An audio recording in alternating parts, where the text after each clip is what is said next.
Right, welcome everybody. Thank you, Ida. Thank you. The glass always works. Well, it's amazing, great turnout. Thank you everybody for being here today.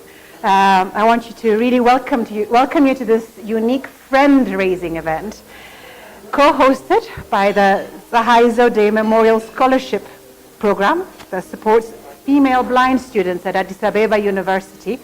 For now, we're going to expand in partnership with Rotary Club Addis Abeba Entoto. This is the section about me, so I know who I am. I'm Saba Lambert. I am a leprosy specialist and a GP. But I have a very soft spot for this cause because as a teenager, my godmother was the first woman in Zimbabwe to open a Braille library.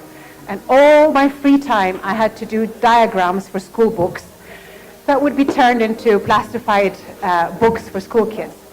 So to be part of this for me is a huge privilege. I am the immediate past president of the Rotary Club Entoto, and I'm now going to hand over to our present president to give you a few words about our club. Eli? Thank you, everyone, for supporting this cause. Louder. Thank you for coming to support this cause. Our Rotary Club of Addis Abeba Entoto is a proud sponsor of this fundraising event and also of the Tsehay Zewde Memorial Scholarship for Blind Female University students. Supporting education is one of the areas of focus of Rotary in general. There are 6 areas of focus: supporting education, promoting peace, fighting disease, providing clean water, saving mothers and children, and growing local economies. Our club decided last year to support this important project, and in addition to supporting the projects in Ethiopia, we will also apply to the Rotary Foundation to obtain a global grant for this cause. We believe that access to technologies like laptops and voice recorders is vital to the academic success of students with visual impairment. We also know that laptops help connect these students with the wealth of knowledge that is available to the world. This is only the beginning. Our bigger objective is to see the Tsehay Zewde Memorial Scholarship reach out to blind female students in all other universities across the country and not only in Addis Ababa University. And also to promote inclusive education for all students with disability. Thank you very much. We enjoy the event.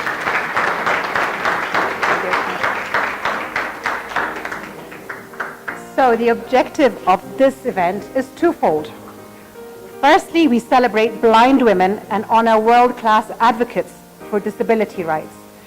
And secondly, we will also raise funds, so I hope your pockets are full, and welcome donations of used laptops. I don't expect a laptop in your pocket, for 42 female blind students attending Addis Abeba University. And they receive a scholarship grant and training from the Tsehay Zewde Memorial Scholarship Program. As many of you feel, it is a privilege to be a friend of Aster, this incredibly dynamic and generous woman who I am now inviting to the podium. Please, Aster. She is the founder of the Tsehay Zewde Memorial Scholarship Program.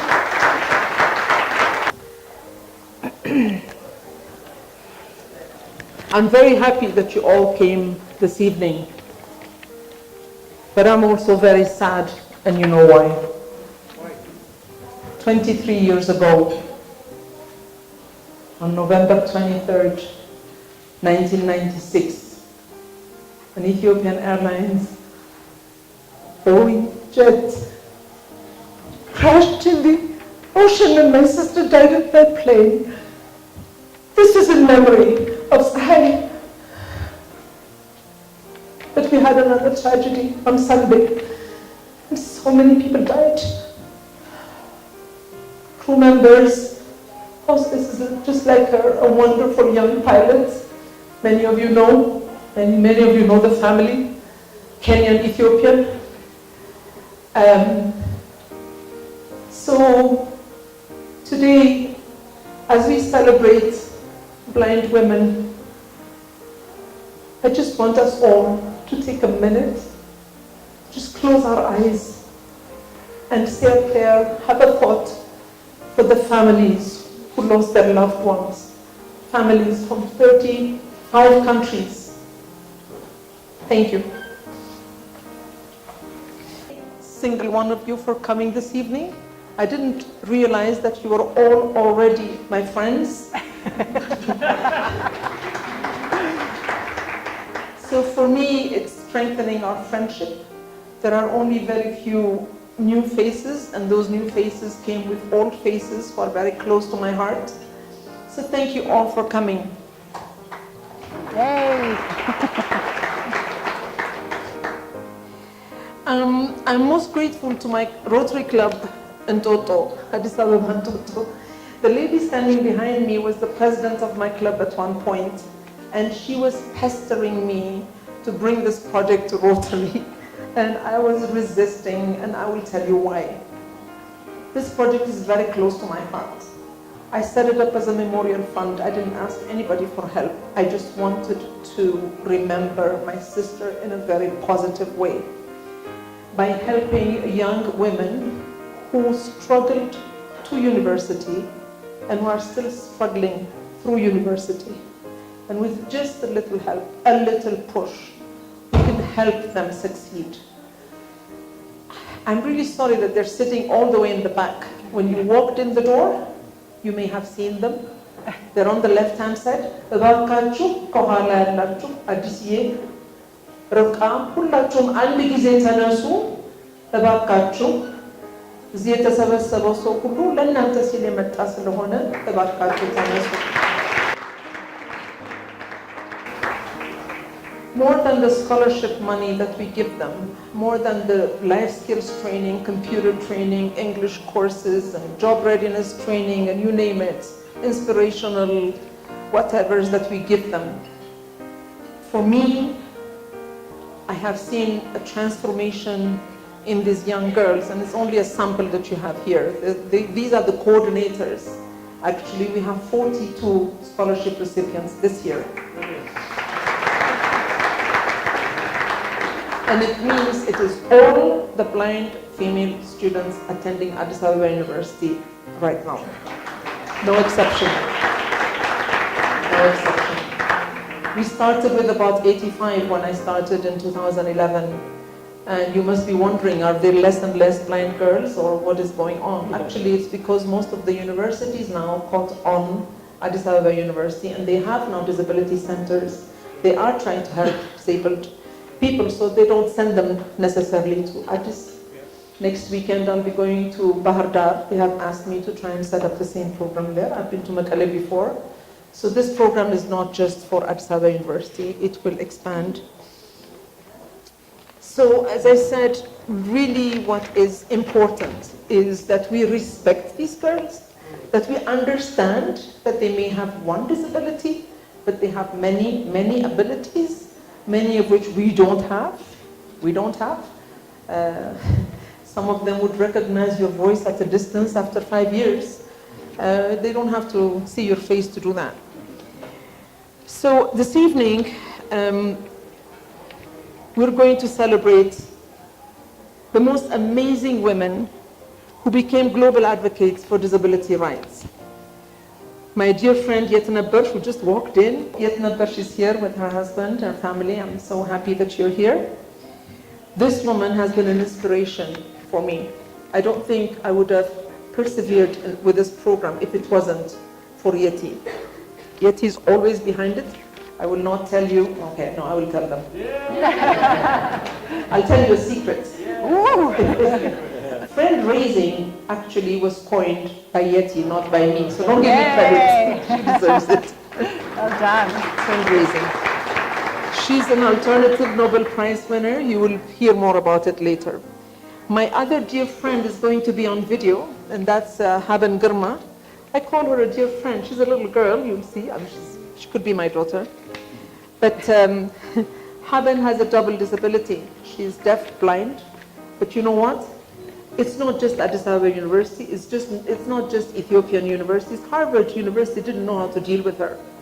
And she transformed that university. And she became a disability lawyer.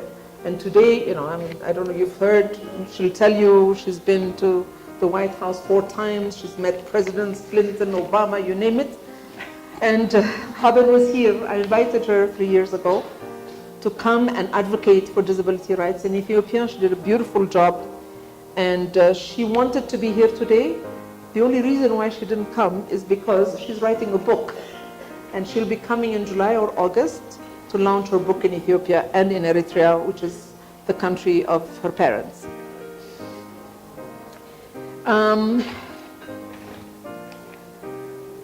But to help us celebrate all these women, we have an amazing man. Oh.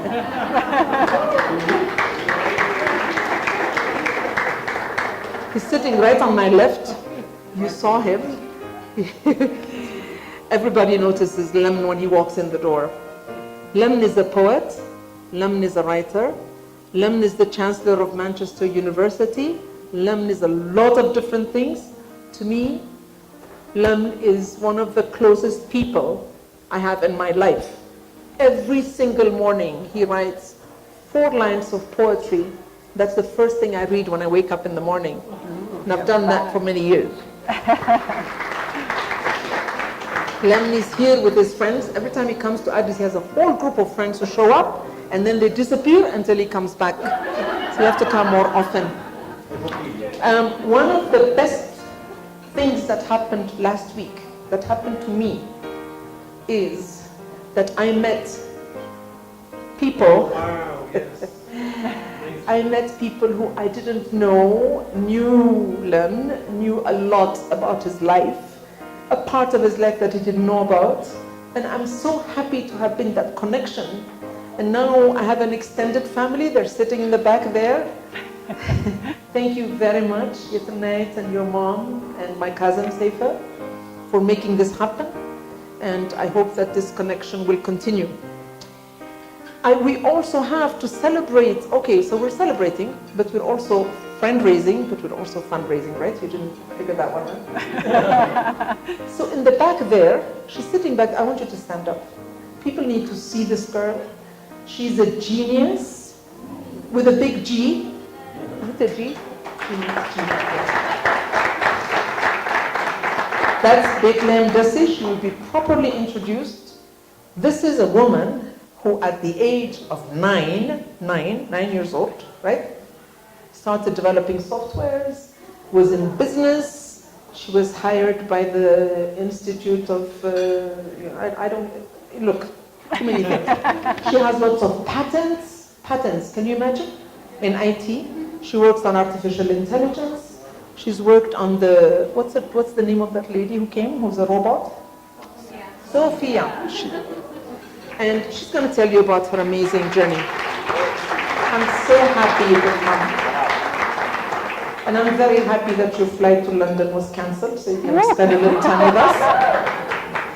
So this gentleman next to me does not need introduction. He's a poet, a writer, a broadcaster, and a friend of our scholarship program. And he's going to do a reading of one of his poems. I just want to say that we are all, every one of us. We are all, every one of us, going to be disabled at some point in our life. Yeah. Often we think of disability as something that happens to somebody else. But the truth is, with age, my eyes are starting to go. My hearing will start to go. Disability is something that affects all of us, at some point in our life. We are all part of the story. Another thing I want to tell you is this. Only a short time ago, I did a poetry reading, and a man came up to me, and his name was Blind Al. This was in the north of England, And he said to me, he waited in the book signing queue, and he said to me, I have a poem for you. And the poem is this, that he said, it is, the truth of the matter is, and it's plain as day to me, I have more vision now than when I could see.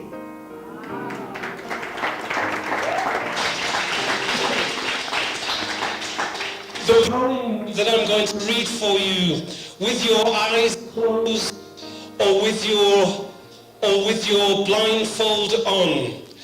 And when you close your eyes, as I would like you to do now, or to put your blindfold on, I would like you to think of somebody that you love, or somebody that is you that you love, somebody you may not have seen for a long time, somebody who you may not tell that you love them, somebody that you love. It could be you, it could be somebody who's not around anymore. It could be somebody that you don't tell them anymore. I'll read the poem. If we could close our eyes when I read it, it will be the first time that I have experienced this in my life, and you too. The poem is called Invisible Kisses. If there was ever one whom, when you are sleeping, who would wipe your tears when in dreams you were weeping, who would offer you time when others demand, and whose love lay more infinite than grains of sand. If there was ever one to whom you could cry, who would gather each tear and blow it dry, who would offer help on the mountains of time, and who would stop to let each sunset soothe your shades of mind. If there was ever one to whom, when you run, who will push back the clouds so that you're bathed in sun, who would open arms if you would fall, who would show you everything if you lost it all. If there was ever one whom when you achieved was there before the dream, and even then believed, who would clear the air when it's full of loss, and who would count love before cost. If there was ever one whom when you are cold will summon warm air for your heart to hold, who would make peace in pouring pain and make laughter fall in falling rain.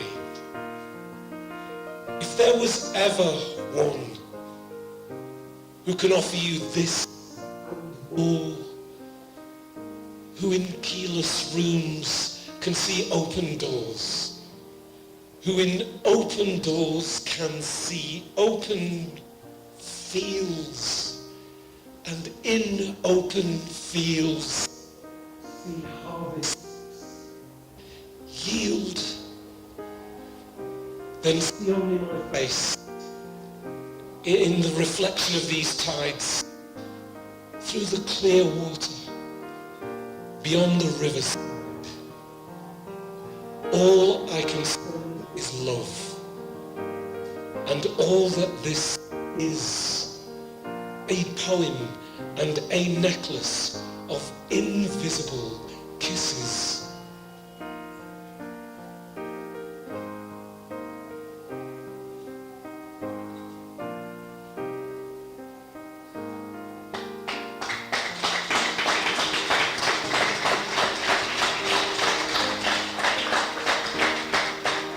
Thank you. Are you okay? I don't think our next guest is ready yet. Shall I chat? So our next special guest is Deborah Landstorm, who again is going to guide us to something very special. And if you can, for this phase, again, put your blindfolds on or close your eyes. You will get a much richer experience. Deborah. Sorry.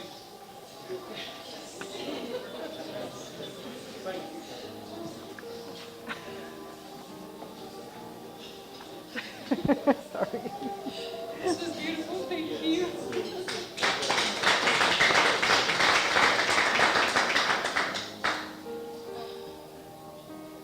We forget to send our love always, huh, to see. Okay. My name is Deborah. I'm a yoga instructor here in Addis. I just want to tell you a story. I had this amazing lady in my session, and she lost her sight at a later time. She had a brain tumor, and she was operated, and she lost her sight. But that didn't stop her. So she would come to my sessions, and she would follow my instructions. And people around us didn't know that she couldn't see because she was so focused, and she could follow each and every step. So one of my students came to me and said, why don't you blindfold us and do some yoga? And so I've been doing that since then, and it's a very beautiful experience because mostly we always are out there instead of looking inside. We're like, what is my neighbor saying about me? How do I look here? So this will help us just to look in and bring that focus towards this moment, because you have to listen to me to do what I tell you to do. So I would like you, if there's a blindfold, I would really like you to put it on, because if you close your eyes, I know you'll open it. So put it on, please.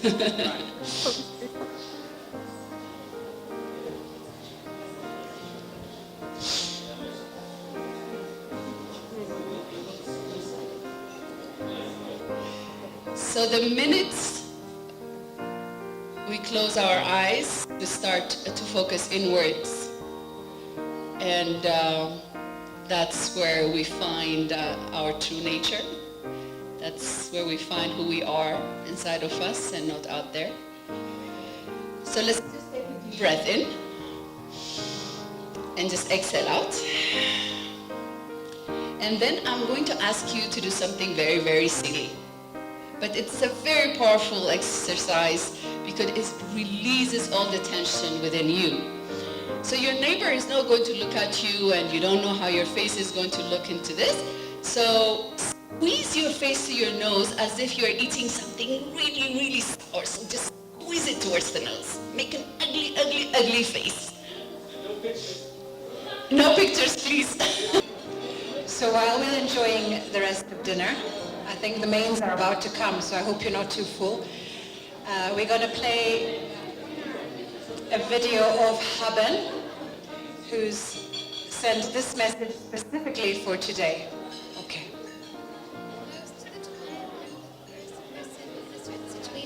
So I'm used to being a pioneer.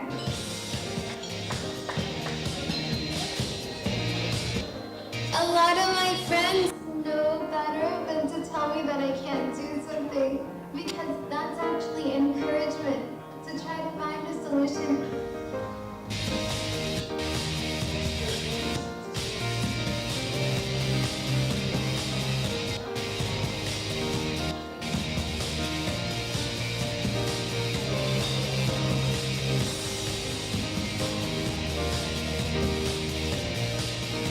When I was in school, I had a teacher who trained me how to travel as a blind person. And I remember one of the lessons, she intentionally had me miss my stop so that I can learn how to problem solve when things go wrong.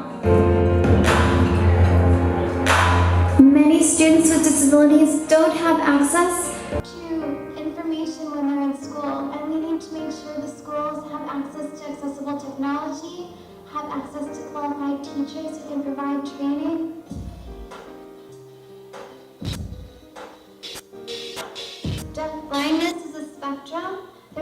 with a limited vision and limited hearing, and we use a variety of different communication styles. Sign language, print on palm. What I use primarily is a keyboard and digital braille display. So people will type on a wireless keyboard and I'll read in digital braille. Hello, it's good to meet you.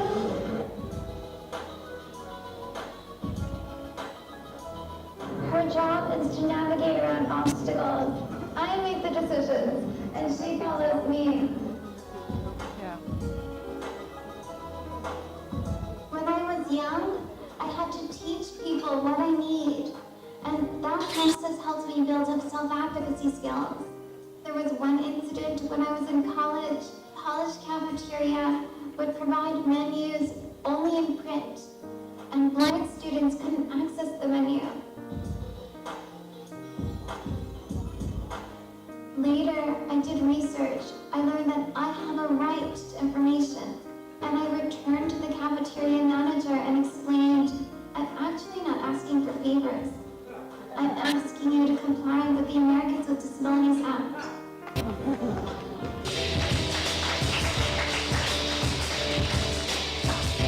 It changed the whole culture in the cafeteria.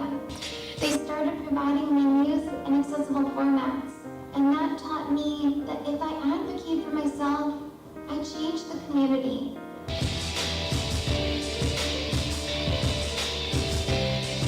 Harvard told me, we've never had a deaf-blind student before.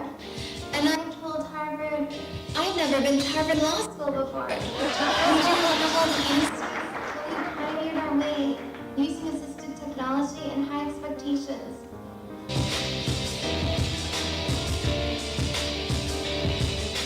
Disability is never the barrier. It's the environment that's the barrier. A lot of barriers right now are digital. The vast majority of websites have access barriers. Sometimes I'm shopping online and the technology I use, a screen reader, can't figure out what's on the screen. That's a barrier. So what I do is provide training to teach organizations that if they make their technology accessible, they can reach more people, including people with disabilities. There are 57 million Americans with disabilities, and around the world there are 1.3 billion people with disabilities. So let's focus on changing society and removing the barriers rather than putting pressure on people with disabilities to change how they are. Everybody plays a role in making our community more inclusive. Look around. Are there barriers for wheelchair users? Are there communication barriers for individuals who are deaf? Are there print barriers for individuals who are blind? She started developing and patenting computer software at the age of 9 in Harar, where she was born and raised. She's the co-founder of ICOG Lab. Yeah, you can explain more. And she's coordinating a number of nationwide programs run by Robotic Labs ICOG. The Addis Abeba-based artificial intelligence lab. We have one. And that was involved in creating Sophia. I hope you've seen Sophia in the papers and the TV everywhere. My son is in love with her, so I'm in trouble. Betty, I'm giving you the floor.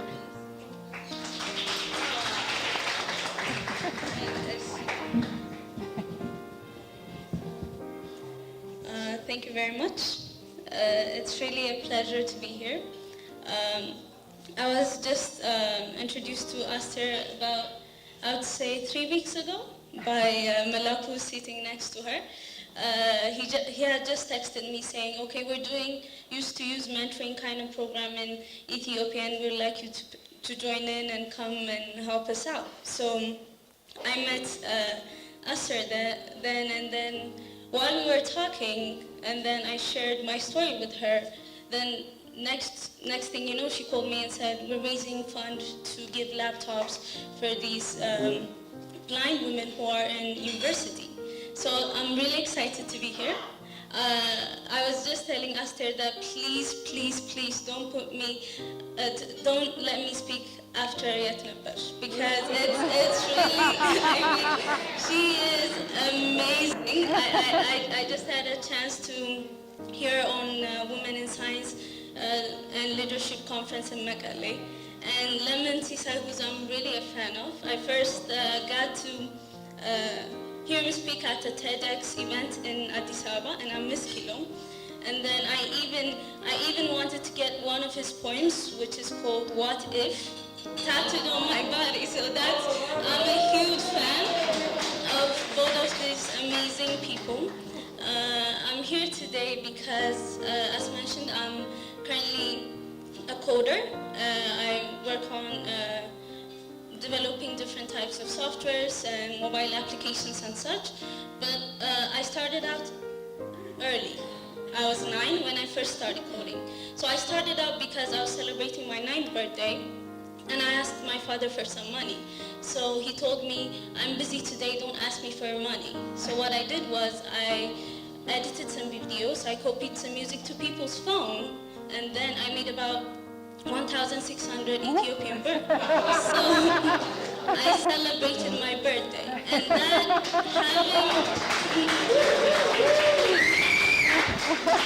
having access to computers it made me feel very confident, very independent, and that was the feeling that I want to share with other people.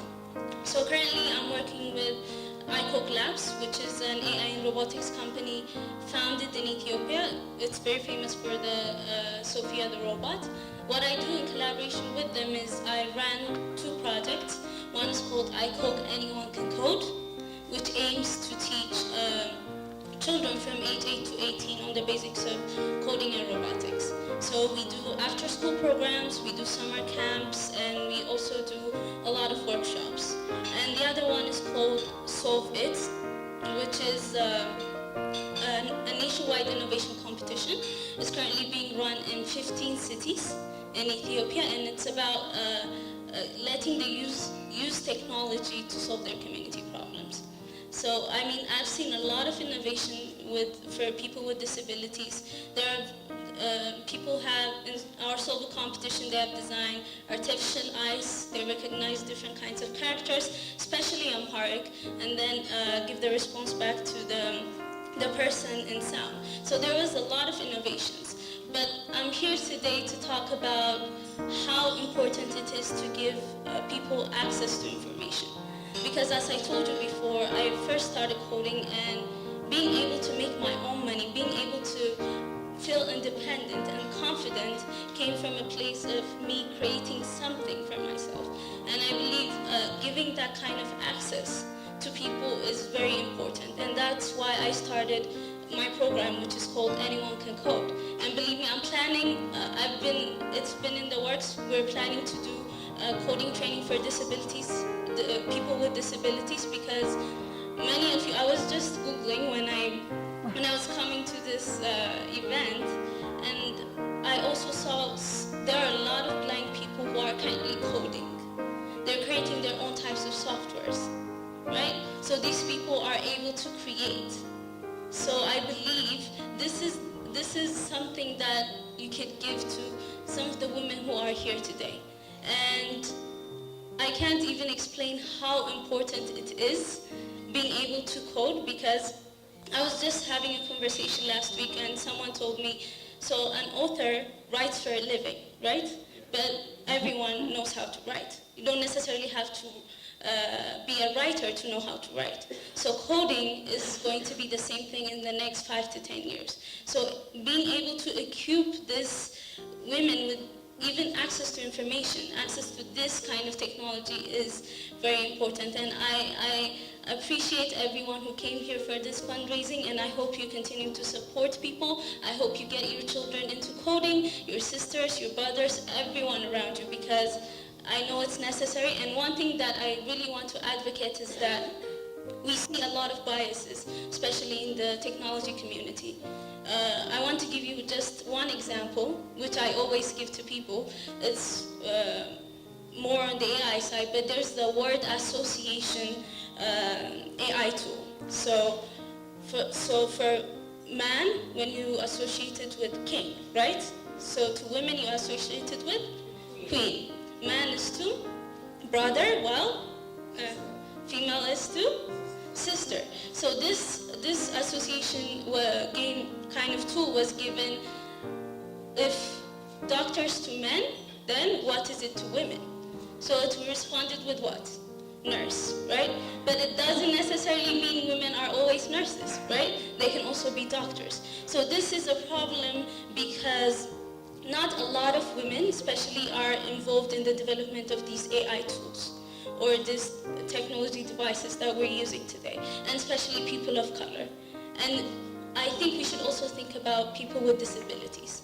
What is their ideas? What is their thinking on this kind of technology? So being able to have a lot of people coding, a lot of people working on robotics and AI is very important because it's going to influence how we live in the next 5 to 10 years. Because if only white people, for example, are coding these AI tools or these technologies, they're going to influence their ideology, their thinking on us, which is same kind of colonization, I would say. So I would say give people the chance to code. Let's give these women their laptops, let access to information, and I hope that we see a better future tomorrow. Thank you very much.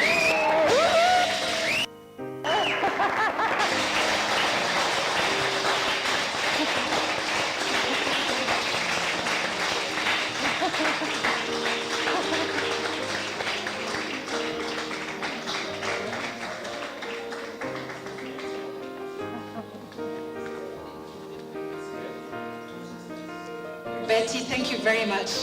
I'm bringing my son to meet you. Forget for Sophia. So, I'm going to introduce you our very next special guest tonight. She's a lawyer, a disability advocate. You put the age on here.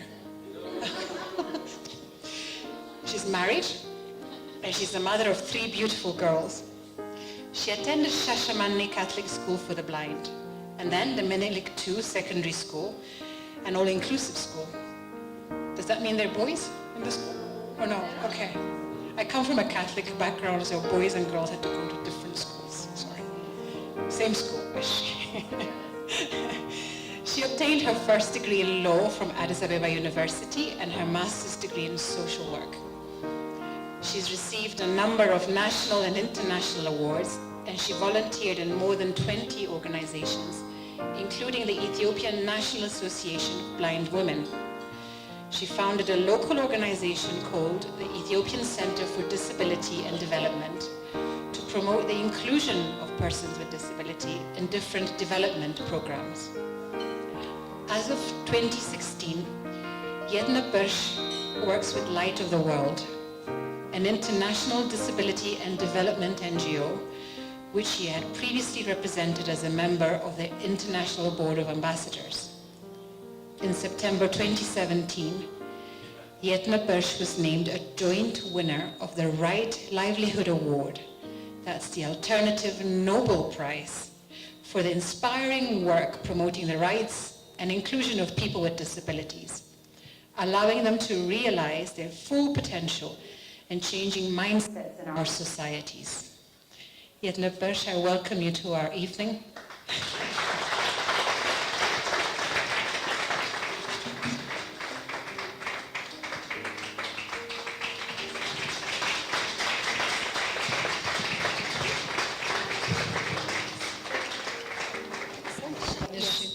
Good evening, everyone. Good evening. And thank you, Lemonier.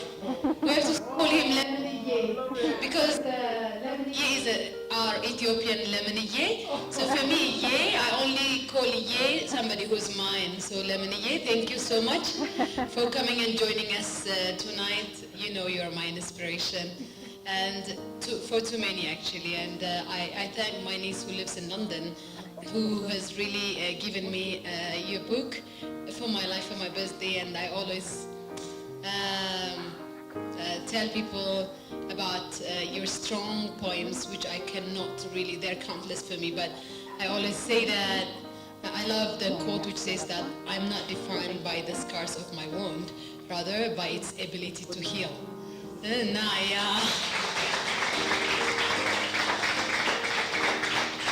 So we don't have to wait until the Renaissance dam is going to be completed to get inspiration. We have Lemonier, our Renaissance. So thank you so much for being there, for really looking back for your roots, and for really trying to associate such a precious and prestigious lemon to a poor country and poor people, Ethiopia. So many people do not even want to say I'm from Ethiopia, especially when they are at a high stage like you. But Lemonier is always proudly saying from Ethiopia, so I know that very well.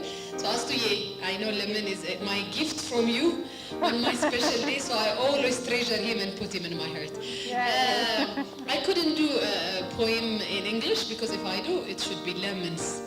So I knew that you don't want any selvage at this day, so I decided not to do. No second hand today, you get all the first hands. So I decided not to do any English. And as to Ye, my mom, she asked me to do a Amharic poem for you.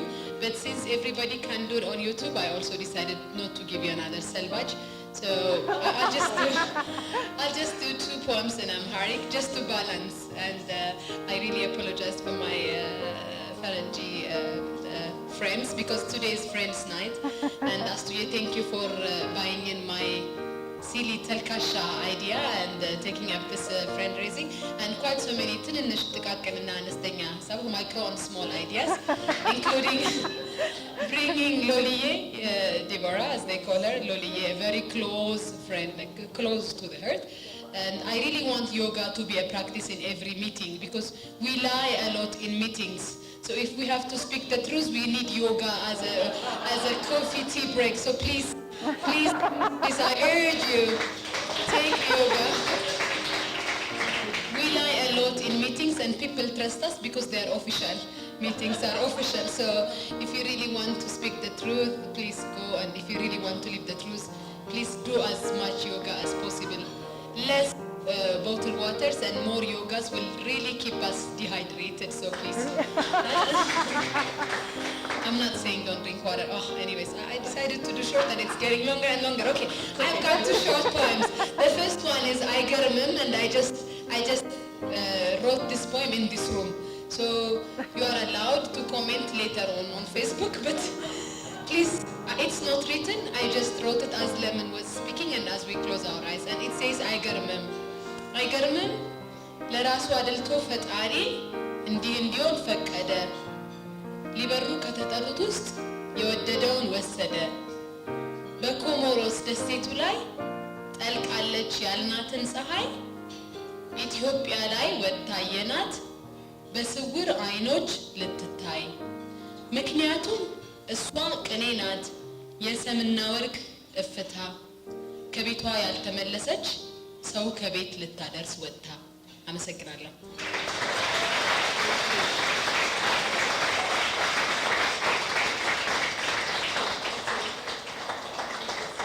ማልቀስ አይፈቀድም ዛሬ we're celebrating I know it's a tough moment ለሁላችንም ግን ፀሐይ ሲወጣ እሰይ ብለን ጧት ብድግ ነው አይደለም እንለው ስለዚህ ሐሰት ነው ኮሞሮስ ላይ ፀሐይ አልጠለቀችም ፀሐይ ኢትዮጵያ ወጣለችና የአስትሮኖሎጂ ስተት መሆን አለበት ወይ ሜትሮሎጂዎች እንደለመዱት እንጂ your ፀሐይ is shining every time ኢትዮጵያ ውስጥና ደሴት ውስጥ የቀረች እህት የላችሁም ለማለት ነው ላንቺም ለምትወጃት ልጆቿም ለነኪዲዬ ለነደሊላ እኔ ሁለተኛው ግጥም ትንሽ ዘና ያደረጋችሁ ብዬ የተለየ ነው ያመጣሁትና አማርኛን አላመጣሁም አስቱዝ ላይክ ማይ ማም እና በቅርብ ጊዜ ወልጄ 7 ወሬ ነውና እንደናት ሮጣ መድረስ ስላለባት ሆስፒታል ስትመጣ ከሆስፒታል ወጥቻለሁ ከዛ ደግሞ የሮጠች ቤት ትመጣለችና she's like mom የሷ ጓደኞች ሁሉ ያስቴር ልጅ ስለሚሉኝ I'm so proud እና እናቴን በልጅነቴ ነው የሚያጣዋትና you're my mom ለነዚህ ልጆች ብቻ ሳይሆን አዲስ አበባ ዩኒቨርሲቲ ላሉት ልጆች ብቻ ሳይሆን ለኔም you're like my mom እና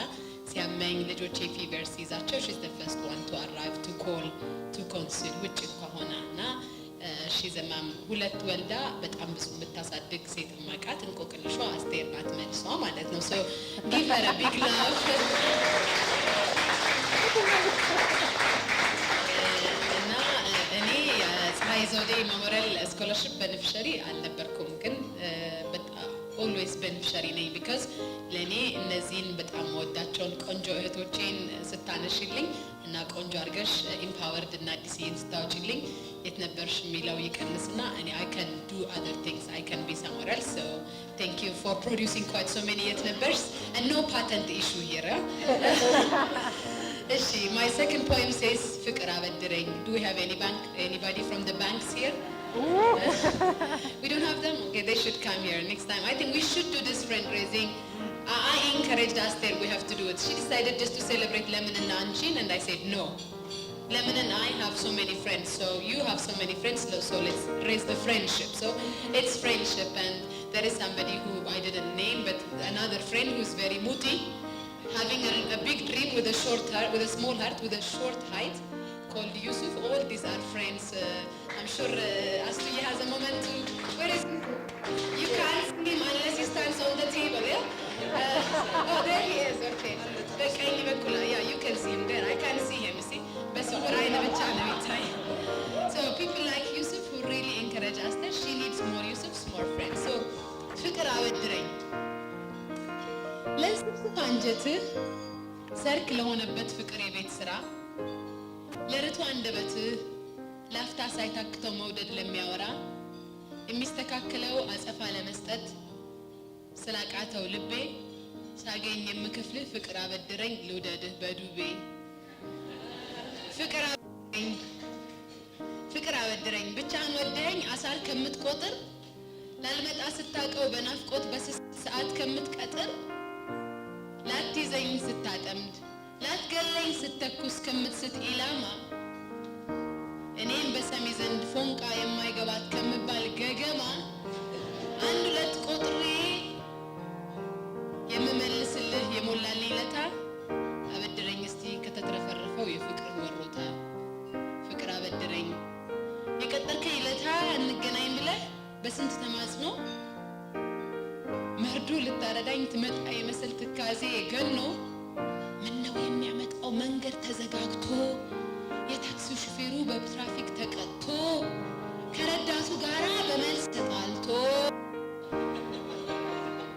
በቀረ ሰውየው ገጥሞት እንቶ ፎልቶ የሚል ነው ጸሎቴ በነጋ በጠባ ፈጣሪም አይቀርም ግራ ሳይጋባ በተለይም አንተ እሺ ባልኩ ቅጽበት ለእንጦጧ ማርያም ለቁልቢው ገብርኤል አስገብተህ ስለት አይኗን ካሳየሽኝ ብለህ ስትማጸን ተንበርክከህ ደጇ እንባህን ጠራርጋ አይዞህ ልጄ ያለች የጭንቃ ማላጇ እናትና ልጁን ከምናወዛግብ በየቅል አጀንዳ ቢሆንም ባይሆንም በዱቤ ልውደድህ ልያዝ በፍቅር ዳር ሳልመጣ ከቀጠሮ ቦታ ራእይ ያልካት ልብህን አራርተህ ወዶ መንከራተት በአንተ አልተጀመረም ፍቅር ነው የዛሬን እለፋት ግድ የለም እያለች ጎትጉታ ሳልጠይቅ ይቅርታ ይቅር ትለኛለህ ሳታኮርፍ ላንዳፍታ ፍቅር አበድረኝ ከዚያም የአበባ ቅፍ ለደስታ መግለጫ ብትወድልኝ ብለህ ከሮዙ በርከትከት ከቀዩ ከቢጫ አይኔ ሲያየው ገና እየተንተከተኩ ምን ይልቀኝ ብዬ ሳር አረም የሚልክ ብታየው ነው እንጂ ፍየሏ መስዬ እንጂማ በረከቱ ለክብሬ የሚበቃ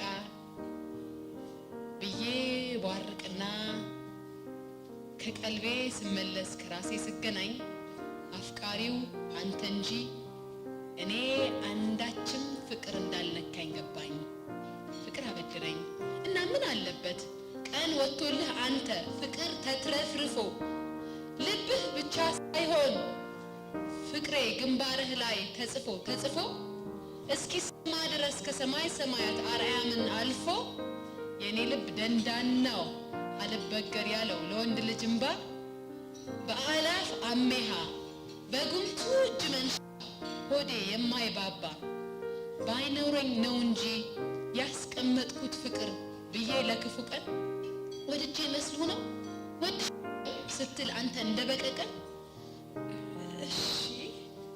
ምልህ ያለ አንዳች ሰቀቀን ለንስፍስፍ አንጀትህ ሰርክ ለሆነበት ፍቅር የቤት ስራ ለርቱ አንደበትህ ላፍታ ሳይታክተው መውደድ ለሚያወራ የሚስተካከለው አጸፋ ለመስጠት ስላልቻለ ልቤ ፍቅር አበድረኝ ሳገኝ የምከፍልህ ልውደድህ በዱቤ። አመሰግናለሁ።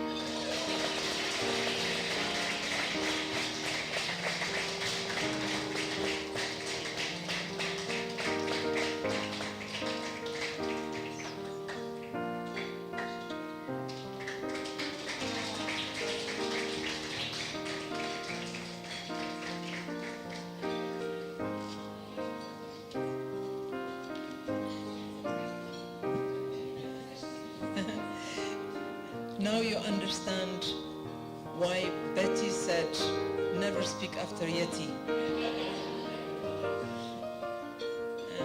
She's also a poet, but she's also a singer. I don't know if you've heard, you haven't heard her song? Oh my God, she sang a beautiful song. All right. I would also like to recognize her wonderful husband, Besrat.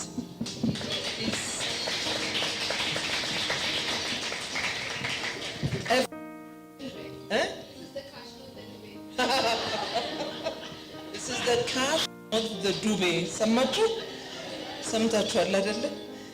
በስርዓት በእውነት ከየት ነበርሽ ባላነሰ ተማሪዎቼ ምንም ነገር ሲያስፈልጋቸው ሮጦ የሚደርስልኝ when Yeti is not in town and we have a celebration, Besrat always makes sure to be there. And the students will tell you they really appreciate. Every time we need a white cane, he's there. Every time we need something special for the girls, he's always there. Thank you, Besrat. Thank you so much.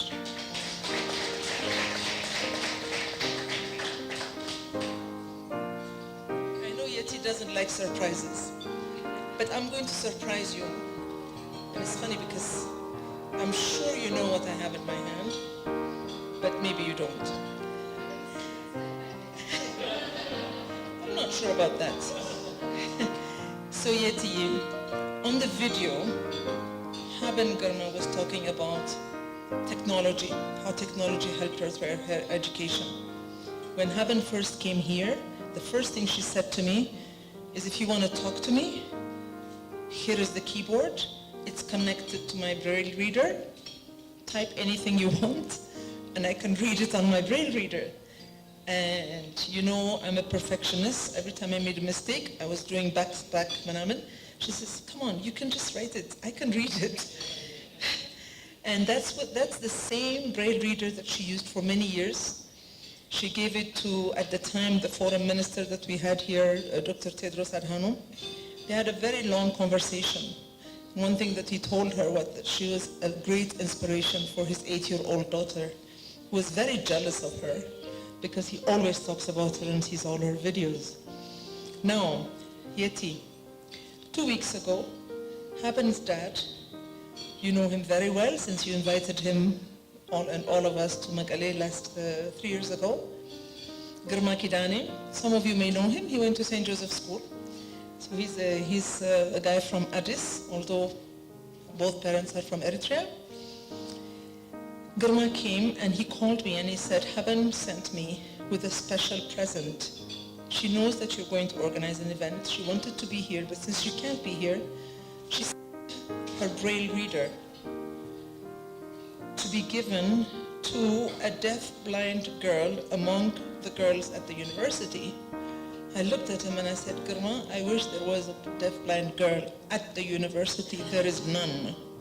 There is none in the whole of Ethiopia at the university level. So I said to myself, since you are a disability lawyer, since you are the great advocate for disabled people, since you are the light for the world, you are the light for the world, not your organization, you are, I want to give you, as a token of my appreciation for everything that you have done, but also as a reminder that there is more that we need to do in this country to make education inclusive. When Haben came here, she was telling all the authorities she could find left, right, and center, all you need is to invest in technologies. that's one thing that's going to keep the girls in school. My students, when I first met them, I met them in the back of the room. They will tell you, because some of them are alumni. They were all literally bent over little tape recorders from, not even from Haile Selassie's time, it must have been from Menelik's time, with huge batteries, all dying on them. And when I walked into the room, this was a kind of a study room that they have in the dorm, I didn't understand. I thought they were sleeping. So I sneaked out, but you know how sharp their hearing is. They said, Ashto, met Ash? I said, yes, what are you doing? I thought you were all sleeping. Why are you sleeping in the same room, lying on the table? And they said, no, we're not sleeping. We don't have enough money to buy batteries for our recorders. There are so many reels, so many tapes that they didn't know which was which. They've been taping classes. By the way, some of the university professors did not want them to use a voice recorder, as if it was a big deal. The university has a policy where any course given to the Kennedy Library, and they will translate into Braille. So it's accessible. The policy is there, but they don't do it. They're whatever. So the first thing that I did is I was going to New York anyway, and I went to the Institute of International Education, and I asked them, can you please help me? I have no idea what a digital recorder is, how it can help blind students. I have no idea. But just get me the best one, and I want to buy 65, because I have 65 students who need it. And they did, they helped me. So we packaged it all and we brought it here. The students at Addis Abeba University, the girls in particular, they're sitting in the back. You can ask them when you go out. They go to Kennedy Library very early in the evening. Sometimes they miss dinner because they want to line up to use some of the computers. Not all the computers have the software that needs to be put on every computer so that any blind girl can just go there and access it.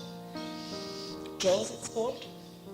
So they have to line up. They don't know which computer has, the right software for them, etc., etc. And of course, when they try to go back to their dorm, they get aggressed. Dogs bark at them. Boys run after them. So you know what they do? They spend the night at Kennedy Library. They spend the night at Kennedy Library. They study as late as they can. When the boys are out, at least there is no sound, so nobody's going to accuse them of putting their speakers there, because they don't have headphones, right? So for me, it was the most painful thing to see that, and it is not even expensive. I honestly tell you, I bought 65 voice recorders. I'm not bragging about it. It was not even expensive. It's just a matter of having the goodwill to help these girls have a university education like everybody else. It's just like paper and pen for them. So, Yusuf is here. I talked to Yusuf last year. He was giving them job readiness training to the 16 who were graduating and trying to get into the job market. And all of them were saying, if we had a laptop, if we had a laptop. And we talked about it. Everybody that I talked to at the universities, not even Addis Ababa, everybody was telling me it's a luxury. ምንድነው ላፕቶፕ ደግሞ ምን ያስፈልጋል? Look, you know what happened? I met a young man called Abrahale. Am I going to be long if I tell Abrahale's story? You need to hear this. This young boy is Eritrean. He lived in a small village in Eritrea. He was with his cousins playing in the backyard, and they were, I don't know, they were throwing rocks and hitting up whatever it is, and some explosive device took off. The 3 other kids died, and he became blind. But you know, Abrahale is the happiest person I've ever met, smiling all the time, praising God. God did this for me, God did. I'm like, you cannot put this boy down. His mother couldn't take care of him. His father died when he was very young, so he was thrown into an orphanage.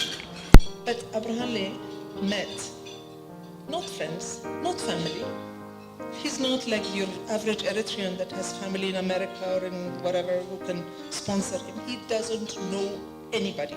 And he will tell you, my best friend is the laptop that I earned when I graduated from Asmara University with my first degree. He was top of his class.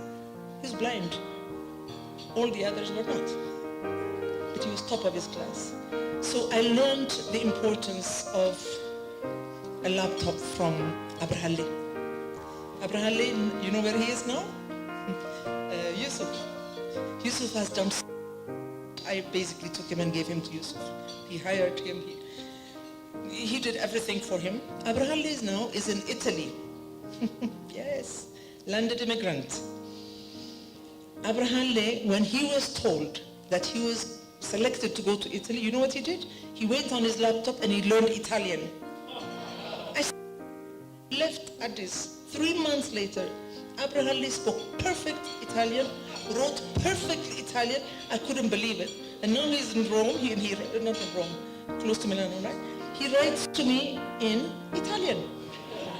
I have to figure it out. Technologies are important, and Yetiye, when I give you this braille reader, first of all, it's iconic. It's heavens. Obama must have touched it. Clinton must have touched it, and so many others.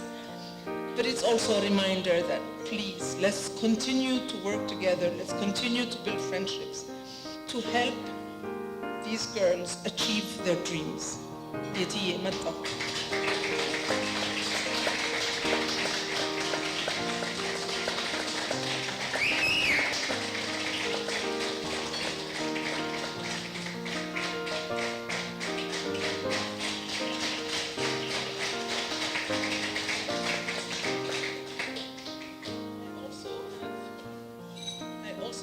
For the three of you, for Haben, Lerman, and Betty.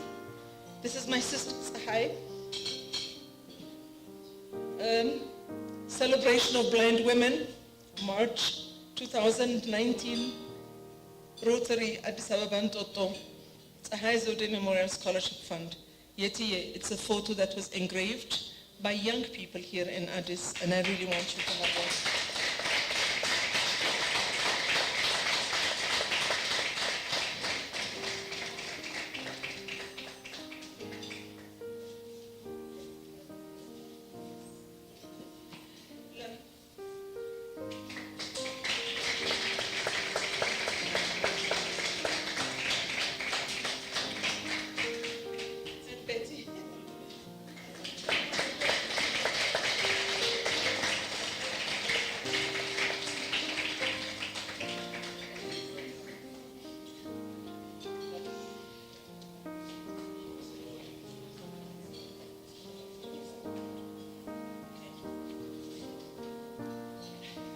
Okay, we have been talking about those people in the back.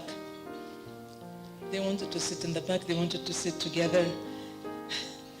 It is, those are the student representatives, because you know they have representatives, 7 of them.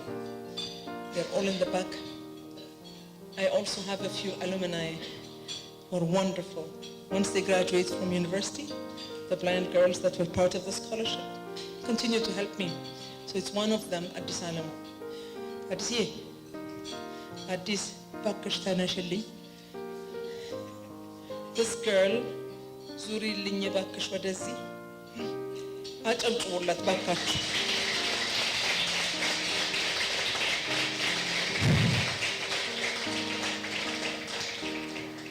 Since she when she was a student, forget about that. Since she graduated, she has always been willing to bring the girls together. She always calls me and tells me, this is what they need now. We have a trainer here. Can we take them here? Can we take them to the theater? Can we go to... She doesn't stop.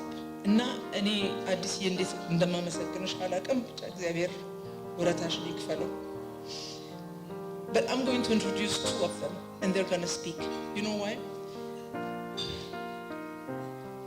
One of these girls is named Rubka. Rubka.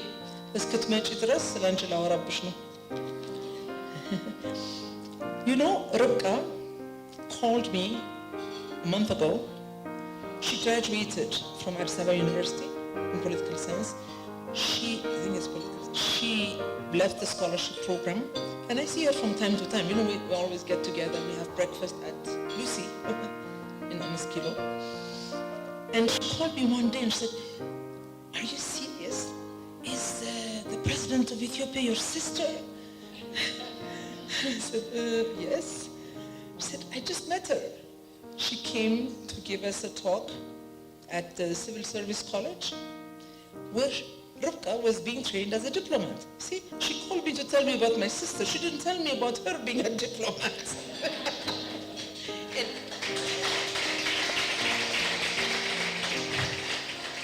So I said, "But you have to tell us. You have to tell everybody. You have to tell the world that you are an aspiring diplomat."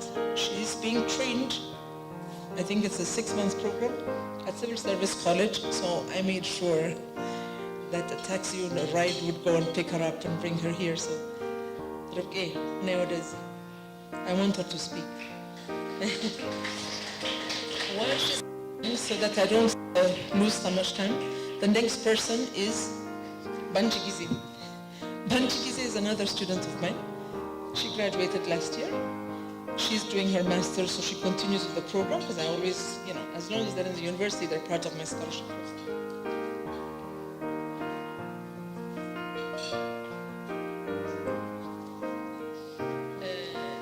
Now, Banchi Gize, what does he name in Bakush? She's going to speak after Rubka. Banchi Gize, I discovered, is actually a lecturer at Addis Abeba University.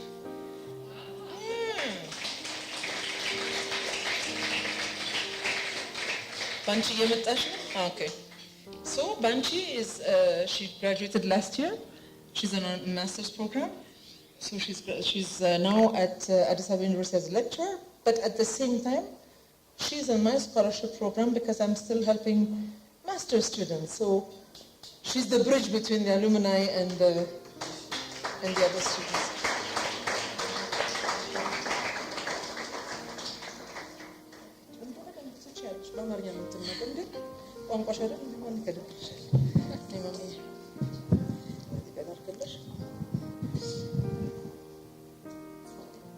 እንደምን አመሻችሁ።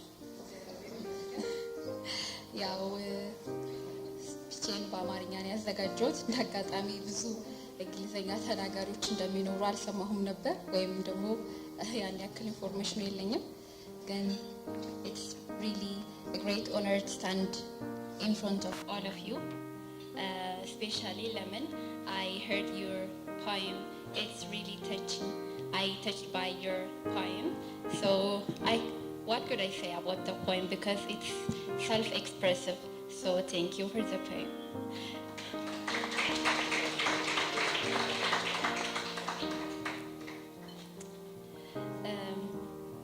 ዛሬ እኔ እዚህ ከፊታችሁ ለመቆም የበቃሁት በእናታችን አስቴር ዘውዴ ምክንያት ነው። ያው እንግዲህ እርሶ ሳለላት እንደ አለላትም ብዙ ጊዜ፣ ምክንያቱም ያው እናትን እርሶ የሚል ሰው አለ እንዴ? ስለዚህ አንቺ እያልኩ ነው ማውራው ማለት ነው። በቅድሚያ ግን የት ነበርሽ ንጉሴን ራሱ እኔም እንደ ግለሰብ እንደ አንዲት ሴት አይነ ስውር እውቅና መስጠት እፈልጋለሁ። ምክንያቱም የደረሰችበት አቺቭመንት ቀላል የሚባል አይደለም። ሴትና አይነ ስውር መሆን በሀገራችን በጣም ከባድ ጫና ነው ያለው፣ ከባድ የህይወት ውጣ ውረድ ነው ያለው።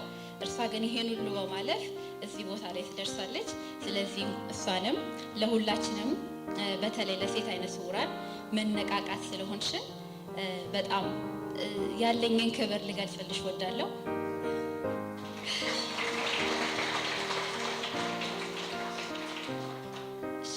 ስለ ራሴ ጥቂት ልበላችሁ። እኔ የአይን ብርሃኔን ያጣሁት ገና በጨቅላ ዕድሜ ነው። ከዛም ገና በ5 ዓመቴ ከቤተሰቦቼ ተለይቼ አይነ ስውራን አዳሪ ትምህርት ቤት ነበር የተማርኩት። ከዛ በኋላ ሃይ ስኩል ስማር ምንም የመጀመሪያው ሴት አይነ ስውር ሴት ብቻም ሳይሆን የመጀመሪያ አይነ ስውር ነበርኩኝ በዛ ትምህርት ቤት ውስጥ ትምህርቴን የተከታተልኩት እና ምንም አይነት ግንዛቤ ስላልነበረ እያንዳንዱን ነገር በራሴ ነበር ሳረግና ሳስረዳ ወይም ደግሞ እንዲደረግልኝ እኔን መማር እንዴት ማስተማር እንዳለባቸው ምን ነገሮች እንደሚያስፈልጉኝ ለራሴ አድቮኬት ሳደርግ የነበረው እኔ ነበርኩኝ። ቀደም የዋው ሀበን ስትናገር እንደሰማችሁት ማለት ነው። አይነ ስውር መሆን ይሄ የመሰለ ብቃት ይሰጣል እውነት ለመናገር።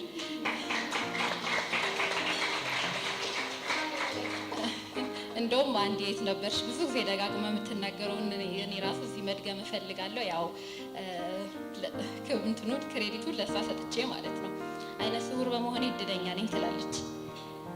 ይህ ማለት ላልሆነበት ሰው ላይ ይታይ ይችላል፣ ግን በእርግጠኝነት እኔ ገና ከ5 ዓመቴ ጀምሮ ራሴን እንዴት ማኖር እንዳለብኝ እንዴት ማስተዳደር እንዳለብኝ ስማር ነው የኖርኩት። ምክንያቱም ያለሁት እኔና እኔ ብቻ ስለሆንኩኝ ማለት ነው። ስለዚህ በራስ መቆምን በጣም ያስተምራል። ስለዚህ የሰው ልጅ ደግሞ ስኬቱ የሚወሰነው የሌለውን ወይም ያጣውን ነገር ሲያይ ሳይሆን ያለውን ብቃት ተጠቅሞ የተሻለ ነገር ማየት ሲችል ነው። ስለዚህ ሁላችሁም እዚህ ያላችሁ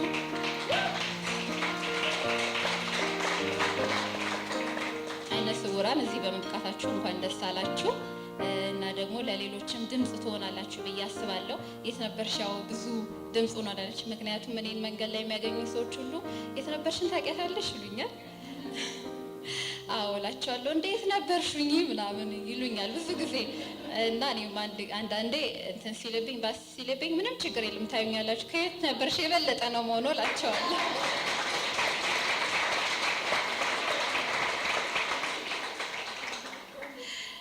እና የከፍተኛ ደረጃ ትምህርቴን ነው የተከታተልኩት። አስቴርን እንደነገረቻችሁ ያው አዲስ አበባ ዩኒቨርሲቲ ውስጥ ነው።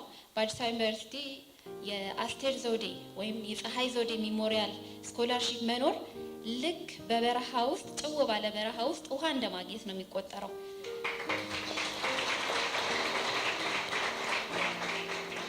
ምክንያቱም ይሄን ያልኩበት አዲስ አበባ ዩኒቨርሲቲ እንደሚታወቀው አካል ጉዳተኞችም ከዚህም በላይ ደግሞ አይነ ስውራንን በማስተማር ረዥም ልምድ ያለው ወይም አንጋፋ የሚባል አይነት ዩኒቨርሲቲ ወይም ደግሞ ተቋም ነው። ነገር ግን እስካሁን ለአይነ ስውራን የተመቻቸ ሁኔታን ከመፍጠር አንጻር በጣም ወደ ኋላ የቀረ ነው፣ ወይም ደግሞ ጀማሪ ደረጃ የሚገኝ አይነት ዩኒቨርሲቲ ነው። አስቴር ዘውዴ ግን እዚህ ገብታ ለኛ ለሴቶች የተለያዩ ድጋፎችን ትሰጠን ነበር። ከሚሰጡን ድጋፎች መካከል የገንዘብ ድጋፍ ነበረ። ምክንያቱም አብዛኞቻችን ከዝቅተኛ ኢኮኖሚ ካለው ቤተሰብ ነው የመጣ ነው። እንደ ግለሰብ እኔን ስናገር ዝቅተኛ የኑሮ ደረጃ ካላቸው ነበር የመጣሁት እና ያ ገንዘብ የእውነት ለመናገር ብዙ ቀዳዳዎችን እንድሸፍን ረድቶኛል። ሌላ ደግሞ በተለያዩ ርዕሰ ጉዳዮች ላይ የሚያተኩሩ ስልጠናዎች ነበሩ። የላይፍ ስኪል፣ የሊደርሺፕ እነዚያ የላይፍ ስኪል እና የሊደርሺፕ ስልጠናዎች ለራሴ ያለኝን ግምት ወደኋላ ዞር ብዬ እንዳይ ረድቶኛል። እንዲሁም ደግሞ እድሎችን እንዴት መፍጠር እንደምችል የተፈጠሩትን እድሎች ደግሞ እንዴት በራሴ መጠቀም እንዳለብኝ አሳውቆኛል። እንዲሁም ደግሞ በማህበረሰብ ውስጥ ማንኛውም ሰው የራሱ የሆነ ሚና አለው። ማንኛውም ሰው የሚታወቀው ነው፣ ያለ ምንም ምክንያት አይፈጠርም። ሁላችንም እዚህ ምድር ላይ ስንመጣ የራሳችን ምክንያት አለን እና እኔ ደግሞ በዚህ በማህበረሰብ ውስጥ ምን አስተዋጽኦ እንዳለኝ እንዳውቅ እንድረዳ አድርጎኛል ማለት ነው የተለያዩ የተሰጡ ስልጠናዎች። በዚህ ሁሉ አስቴርን በጣም ላመሰግናት ወዳለሁ። ዛሬ ደግሞ ለእናንተ ማስተላለፍ የምፈልገው እዚህ ለተሰበሰባችሁት ሁሉ መልእክት አለኝ። ያ መልእክት ምንድነው? ሁላችንም በጋራ ተባብረን አይነ ስውራን ሴቶችን እናብቅ። ምክንያቱም ሲበቁ እነሱ የራሳቸውን ችግር በራሳቸው ይፈታሉ። ለሌሎች ችግሮች ደግሞ መፍትሄ ይሆናሉ። ብዙ መፍትሄ የሆኑ ያልታዩ፣ ያልተነኩ በጓዳ የተደበቁ ብዙ ነገር ሊፈቱ የሚችሉ ብዙ እውቀትን የያዙ አይምሮዎች አሉ። ስለዚህ ለሁላችሁ ማለት የምፈልገው አሁንም ደግሜ እባካችሁ እንተባበርና እነዚህን አይምሮች ከጓዳ እናውጣ፣ ወደ አደባባይ እናምጣቸው።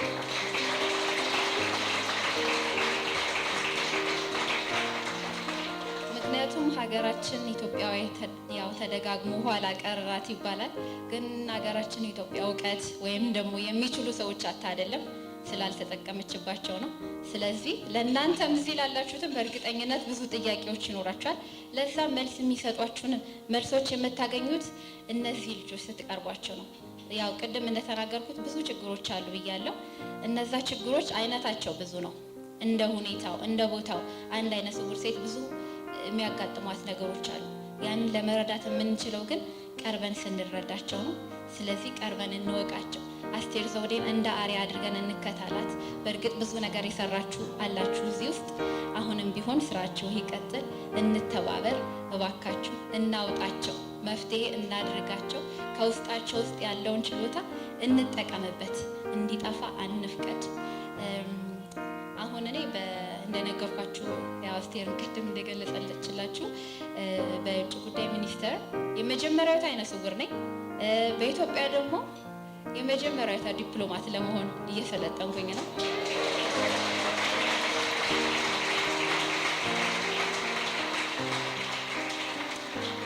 ግን እዚህ ቦታ ለመድረስ እውነት ለመናገር ቀላል አይደለም። በጣም ትልቅ ትግል ጠይቋል። ከመመዝገብ እጅ ያለው ጀምሮ ምክንያቱም መጀመሪያ ለመመዝገብ እንኳን ሲሄድ ሊመዘግቡኝ እንኳን ፈቃደኛ አልነበሩም።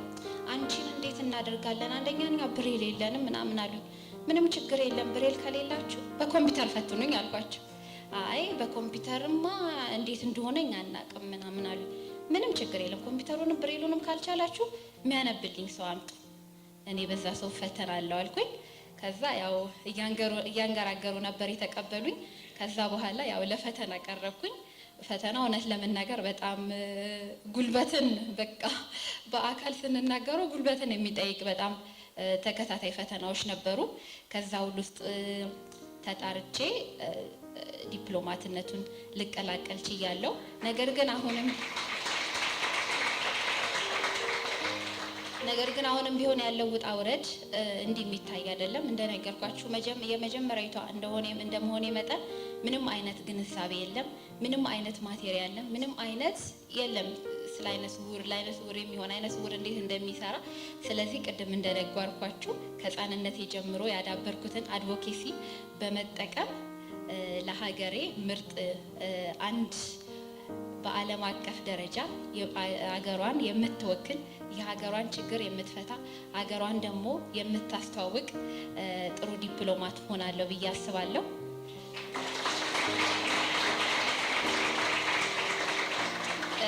ወሬና ረዘምኩባችሁ መሰለኝ፣ በጣም ይቅርታ።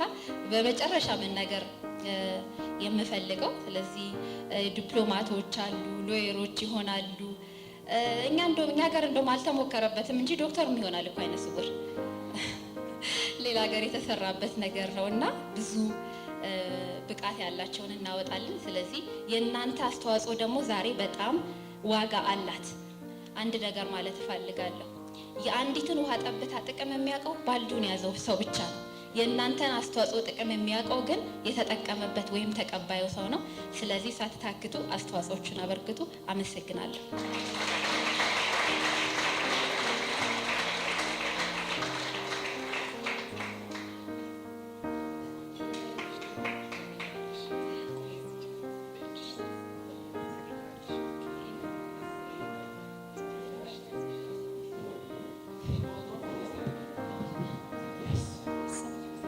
ላይፍን ቻሌንጅ እያደረግን የመጣ ነው። ያ ቻሌንጅ ደግሞ ለእኛ አስተማሪ ነው። ምክንያቱም ከዚች ነገር ከወጣን ወይም ከዚህ መስመር ከወጣን ሌላ የከፋ ህይወት ውስጥ እንደምንወድቅ ስለምናስብ እኛ እራሳችንን እንዴት አድርገን ነው ከዚህ ችግር ውስጥ የምናወጣው የሚለውን ነገር ነበረ እየተማርኩበት የመጣሁት ሌሎችም ጓደኞቼ። ሌላው ደግሞ ከ12ኛ በኋላ ያው እግዚአብሔር የተመሰገነ ይሁን ከፍተኛ ውጤት በማምጣት አዲስ አበባ ዩኒቨርሲቲ ገባሁኝ። አዲስ አበባ ዩኒቨርሲቲ ስገባ ያው የመረጥኩትን ሁሉን ነገር አገኘሁኝ። ከዛም ደግሞ ያው በአስቴር ዘውዴም እንዲሁም ደግሞ በሌሎች ሳፖርት ምክንያት ጥሩ የምፈልገውን አይነት ውጤት አግኝቻለሁኝ ማለት ነው። እና በጣም አመሰግናለሁ አስቴር ዘውዴን። በዚህ አጋጣሚ ምስጋናዬን ለመግለጽ ቃላት ነው የሚያንሰኝ፣ በእውነት ነው የምላችሁ። ምክንያቱም እኔ ከፋሚሊ የማገኘው ምንም አይነት ድጋፍ አልነበረም። ያደግኩት ያው በገጠሪቷ ክፍለ ሀገር ነው ብያቸዋለሁ። እና እነሱ እንደምማር ምን እየሰራው እንደሆነ አያውቁም። የምታውቀው እዚህ ያለችው እህቴ ብቻ ነች እንጂ እዛ ያሉት ምንም ማለት አለ ምን ሊሆን የሚያውቁት ጉዳይ የለም። በቃ መንግስት ተረክቧታል፣ እሷማ እየበላች እየጠጣች ነው፣ ኧረ እንደው አንቺ ታደለሻል ነው እንጂ የሚሉኝ ምንድነው ቻሌንጁ ምንድነው የሚለውን ነገር አይረዱም። እንዴ እናንተ እኮ ሰራተኛ ተቀጥሮላችሁ ቀለባችሁን አዘጋጅቶላችሁ ነው አሉ። የውራን ትምህርት ቤት የሚባለው ግን እንዴት ነው ይሉኛል አንዳንዴ ሲሄድ ማለት ነው። ሶሪ ፎር ዚስ ወርድ ግን ይህን ማለት ሰው ምንድነው ያለፈ ታሪክ ስለሆነ እኔም ያለፍኩበት የተማርኩበት ስለሆነ ሌሎቻችሁም እንዴት ነው ያለፉት የሚለውን ነገር እንድትረዱ በማሰብ ነው። እና እንደዚህ ሲሆን ምንም አይነት ሳፖርት የቤተሰብን ድርሻ አልተወጡም እነሱ ራሱ ማለት ነው። ያው እናቴ በህይወት የለችም። በርግጥ የእሷ አለመኖርም አንድ ሌላኛው ቻሌንጅ ነው። ምክንያቱም ገጠር ላይ አንድ እናት የሌለው ልጅ ሲባል በራሱ የሆነ የሚፈጥረው እንትን አለ እና ያ በመሆኑ ምንም አይነት ኢኮኖሚካል ሳፖርት አልነበረኝም። ከቤተሰብ ይላክልኛል የሚባል ነገር ያችኑ የአስቴር ዘውዴን በወር የምትሰጠንን ለሳሙና ለካርድ እንዲሁም ደግሞ ሲያስፈልግ ለፈታኝ ከፍለን አብቃቅቼ እዚህ ደረጃ ላይ ደርሻለሁኝ እና በጣም አመሰግናለሁ። እያንዳንዳችሁን ዛሬ ለማለት የምፈልገው ምንድነው ሁላችንም እኔም ራሴ አሁን በበኩሌ ምን እየሰራው ነው የሚለውን ነገር መጠየቅ አለብኝ። በዚህ ደረጃ ላይ አልፌያለሁ። እሺ ግን እኔ ካለፍኩበት ይሄንን ከተማርኩኝ ምን እያደረኩ ነው የሚለውን ራሴን እየጠየቅኩ ነው በአሁን ሰዓት ማለት ነው። የኔ ኮንትሪቢዩሽን ምንድነው የሚለውን ነገር እና ራሴን ስጠይቅ ያን ያህል አልሰራውም ነው የምለው። ምክንያቱም ምንም ነገር አላበረከትኩም እስካሁን ድረስ። በ2009 ነው የተመረቅኩት። ግን የኔ ኢንተረስት የነበረው ልክ ስመረቅ በቃ የአካል ጉዳተኞችን ችግር እቀርፋለሁ ብዬ ነበረ ስፔሻል ኒድ ራሱ የገባሁት። ግን አሁን ላይ ሳየው ራሴ ያን ያህል ኮንትሪቢዩት አላደረኩም ባይ ነኝ። በእርግጥ ገና ነኝ፣ እየተማርኩኝ ነው። ራሴን ዲቨሎፕ ለማድረግ እየጣርኩኝ ነው። ወደፊትም አላማው አለኝ። አላማው ይሄ ነው። ይሄ ቁጭት ስላለብኝ ነው ስፔሻል ኒድ የሚለውን ፊልድ የገባሁት። ስፔሻል ኒድ ያው ሞር እንደምታውቁት ስለ አካል ጉዳተኞች ነው አብዛኛውን ጊዜ ፎከስ የሚያደርገው። ስለዚህ አሁን የኔ ህልም ቢያንስ እኔ እንደዚህ ተቸግሬ አልፌያለሁ፣ ለሌሎቹ ደግሞ ምን ኮንትሪቢዩት ማድረግ አለብኝ የሚለውን ነገር ራሴን እየጠየቅኩኝ ነው። ራሴንም ለማነሳሳት እየሞከርኩኝ ነው። እንግዲህ እንደ እግዚአብሔር ፍቃድ ህልሜን ካሳካልኝ ትልቅ ደረጃ ላይ ለመድረስ እሞክራለሁ።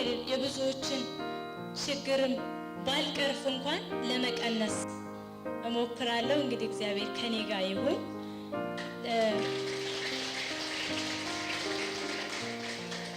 ሌላው ማንሳት የምፈልገው ምንድነው ብዙ ጊዜ ማለት የት ነበርሽን በጣም ላመሰግናት እወዳለሁ። እኔ ያላቅም እናንተ ፍረዱ። ምናልባት ከየት ነበርሽ ጋር እመሳሰላለሁ ወይስ አልመሳሰልም? መንገድ ላይ ሲያገኙኝ የት ነበርሽን ነው የምትመሲው፣ እሷም ልክ እንዳንቺ ናት፣ በቃ ተከታይ ነው የሚሉኝ እና በጣም አመሰግንሻለሁ ሮል ሞዴላችን ስለሆንሽ። በየመንገዱ በየታክሲው በየትራንስፖርት ውስጥ ያንቺን ስም ነው የሚነሳልን። በቃ አንድ የሆነ ሳይት አጠገባችን ቁጭ ካለ ያንቺን ስም ሳይጠራ አያልፍም። ስለዚህ በጣም ነው የምናመሰግነው። የት ነበርሽን በጣም አመስግኑልኝ። እና ያንቺን ውለታ እንግዲህ ከስርሽ እየተከተልን ስምሽን መተካት እንኳን ባልችል ቢያንስ እንደሷ ናት መባልን እፈልጋለሁኝ።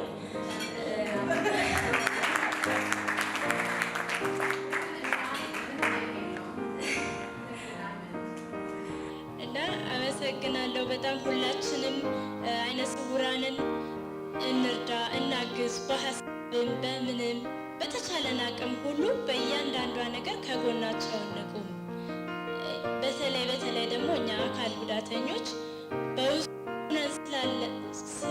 በውስጡ ስላለን ችግሩን ያለውን ፊሊንግ ስለምንረዳ እያንዳንዷን ነገር እናውቀዋለን፣ ምን እንደሚያስፈልገን ምን እንደማያስፈልገን። ስለዚህ እያንዳንዷን ነገር ስለምናውቅ በተለይ እኛ ትልቅ ኃላፊነት ይጠበቅብናል። ትልቅ እኔ አስቴር ዘውዴን በጣም አመሰግናታለሁ። ምክንያቱም እሷን ላመሰግነው ምንድነው እሷ ብቻ ስለሆነች ነው። እናት እሷ ብቻ ስለሆነች ደግሜ ደጋግሜ የማነሳው ለዛ ነው። ለዚህ በጣም አመሰግናለሁ። ከጎኗ ሁኑ፣ አግዟት። እኔም የተቻለኝን ወደፊት እንግዲህ ትምህርቴን ስጨርስ የጀመርኩትን ስጨርስ ከጎኗ ለመሆን እሞክራለሁ። እንግዲህ እግዚአብሔር ይርዳል። In a place where people are speaking a different language, all I need to do is to look at the people listening to the person speaking. All I need to do to enjoy the conversation. There are more people who I do not understand that speak my language. And it's the same for all of us.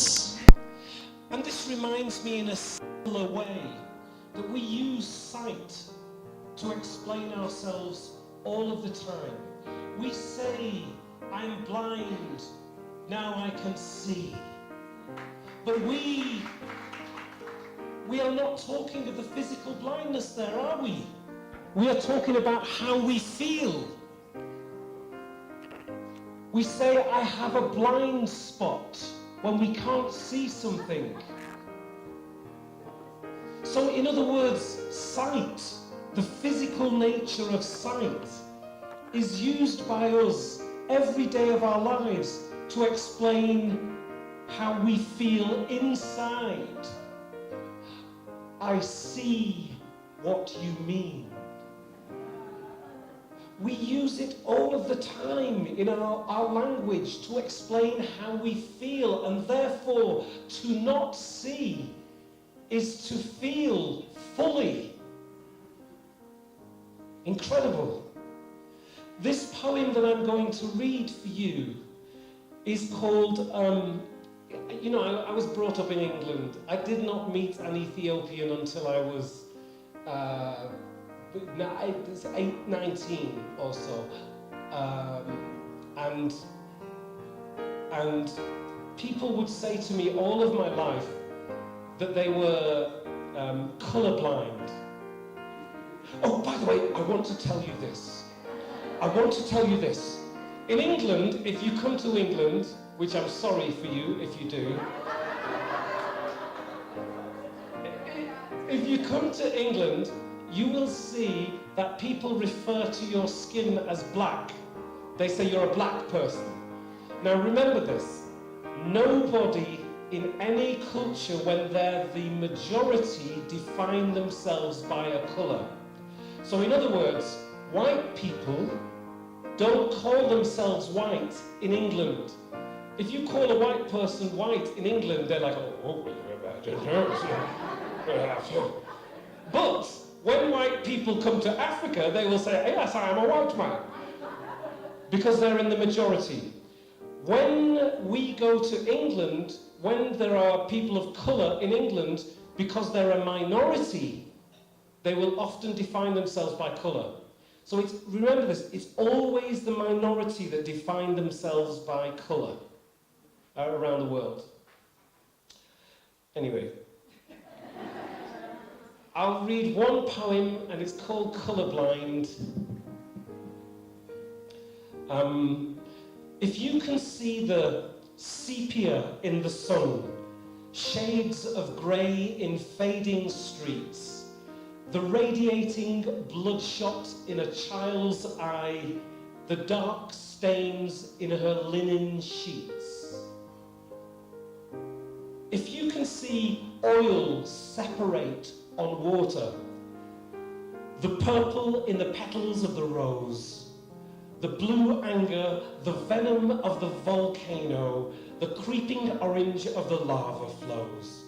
If you can see the red dust of the famished road, the white airtight strike in Nike's sign, if you can see the skin tone of a Lucian Freud, the colours of his frozen subject in mime, if you can see the white mist of the oasis, the red, white and blue that you defended, if you can see it all through the blackest pupil, the colours stretching, the rainbow suspended, if you can see the breached blue of evening, and the caramel curls and the swirls of your teeth, why do you say you're colourblind when you see me?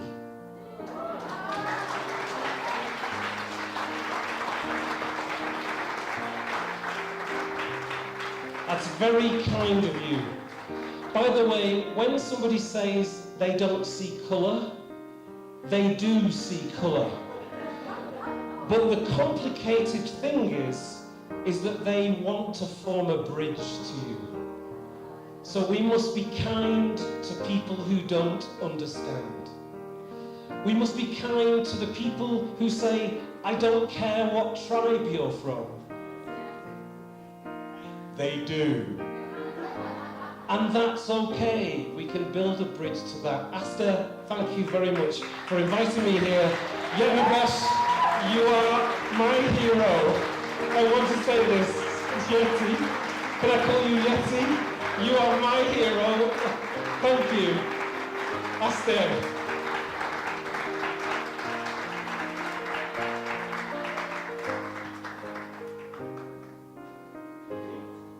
I'd like to ask Yeti on stage.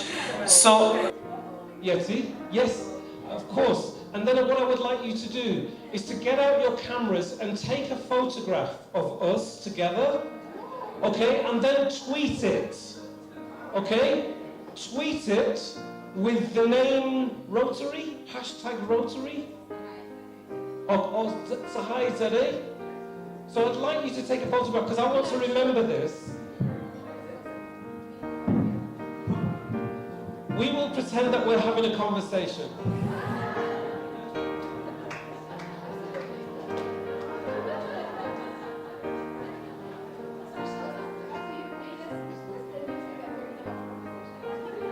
Make sure you tweet about it, you communicate about it.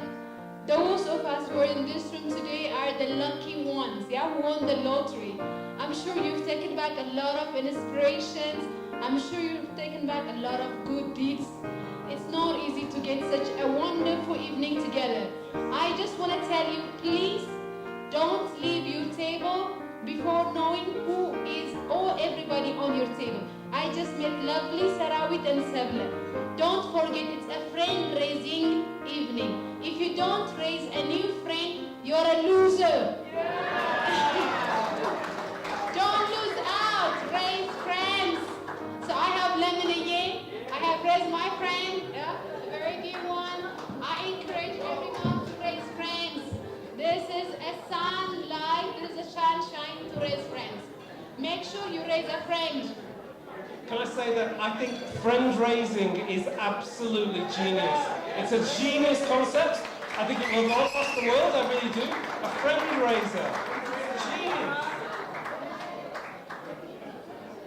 Okay, yeah, that's it.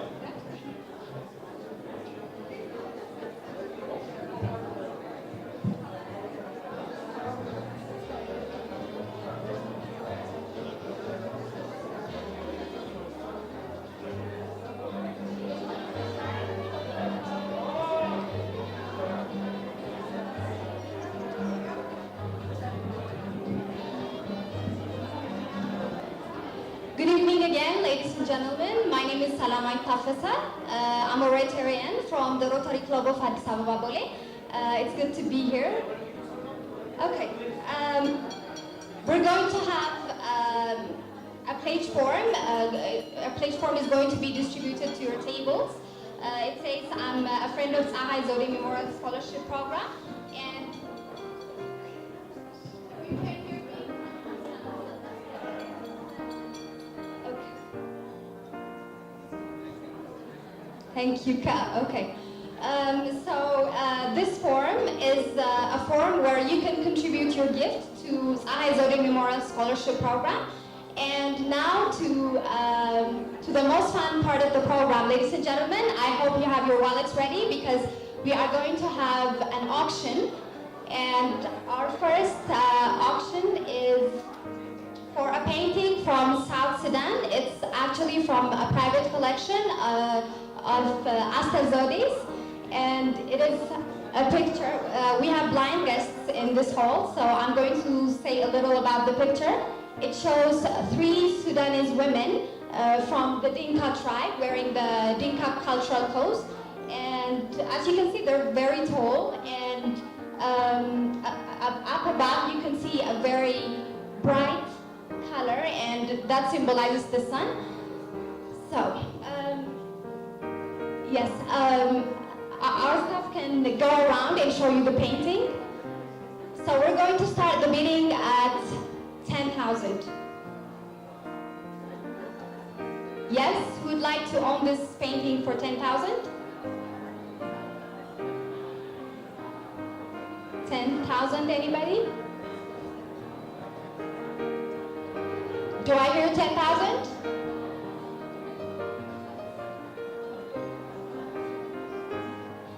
Come on, don't be shy. 10,000? Yes, ladies and gentlemen, 10,000. This is from a private collection of Zewde's. It's by a South Sudan painter. It's from South Sudan. It was actually bought in 2010, so it's been 9 years.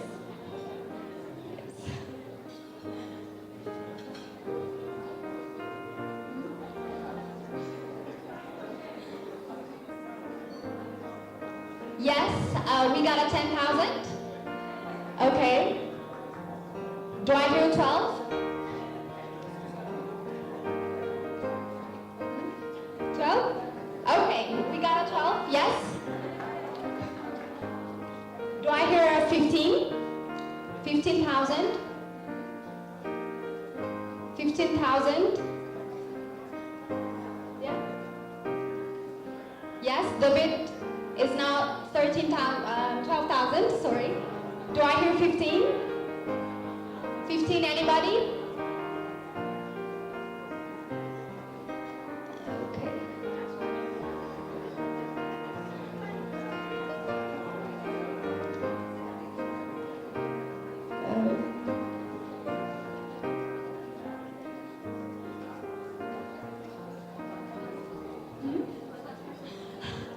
Can Dr. Saba have it for 12,000?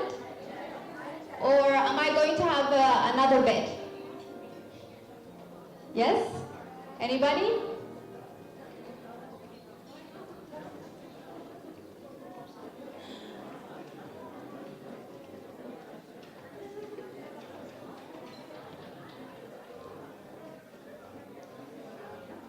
We still stand at 12,000.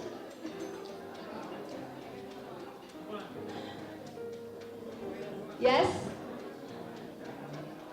Okay, 14,000, anybody? Yes? Do we have 14,000?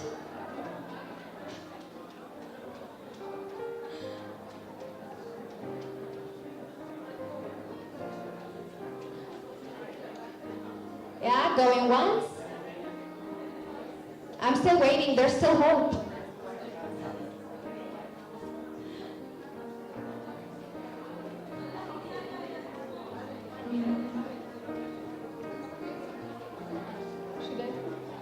Okay.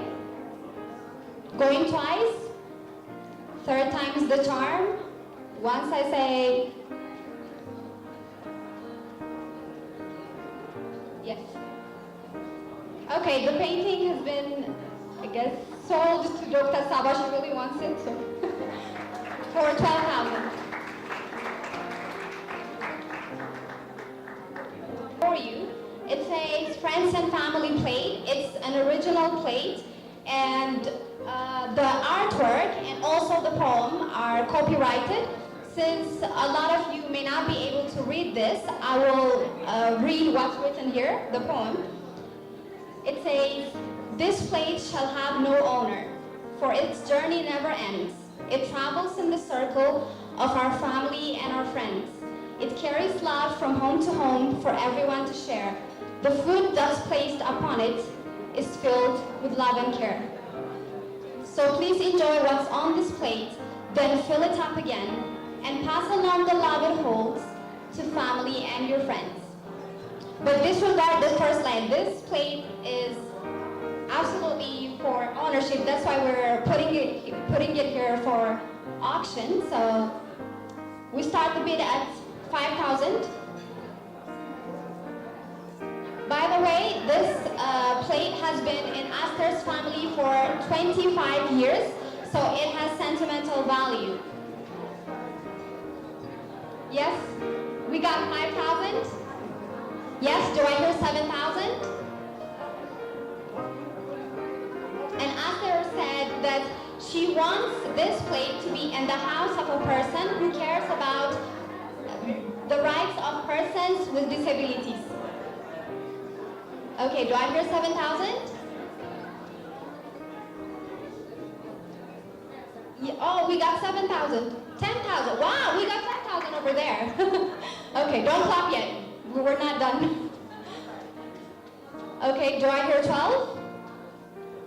Do we have 12?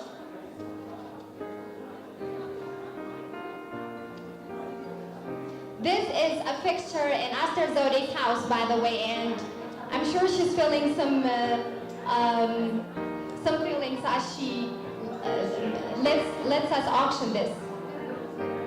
Yes, we got 10,000. Yes, 12,000. Yeah, 12,000. Yes, we got 12,000. Okay, great. Do we have 15? Do we have 15,000? Oh, we have 15,000. Wow. Okay, somebody really wants it. Do I hear 17,000? Oh, 17. We got 17 over there. Yes. Do I hear 19,000? 90,000. Wow. Okay. Yes. More. Okay. Do I hear 22,000? 22,000 to the lady over there. Okay. Do I hear 25? Yes. Come on. 25? Yes. We got 25. Wow, I'm really good at this. Okay. Do I hear 28? Does anybody want to go for 28? We have 25. The bid stands at 25, but we're willing to go more, so anybody willing to go higher is welcome.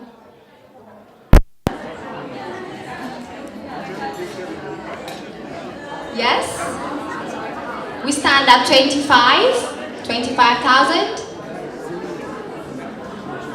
Yes, anybody willing to take it up a little higher? 28,000? Do I hear 28? Do I hear 28? Yes, going once. This is an original plate that has been in Aster's family for 8,000. Anybody willing to go higher? 30, come on, let's make it 30. Yes, 30,000, okay. You can still fight, we haven't sold it yet. Yes, do I hear 32? 32,000? Anybody?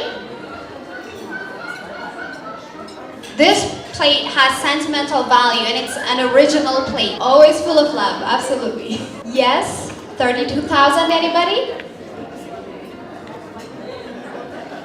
Okay, we're still at 30,000. Yes, anybody willing to go a bit higher?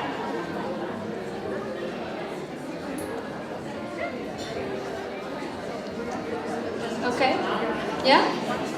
Okay, so we're gonna sell the plate now. Going once, we're gonna sell it. Going twice. Okay. Sold at 30,000.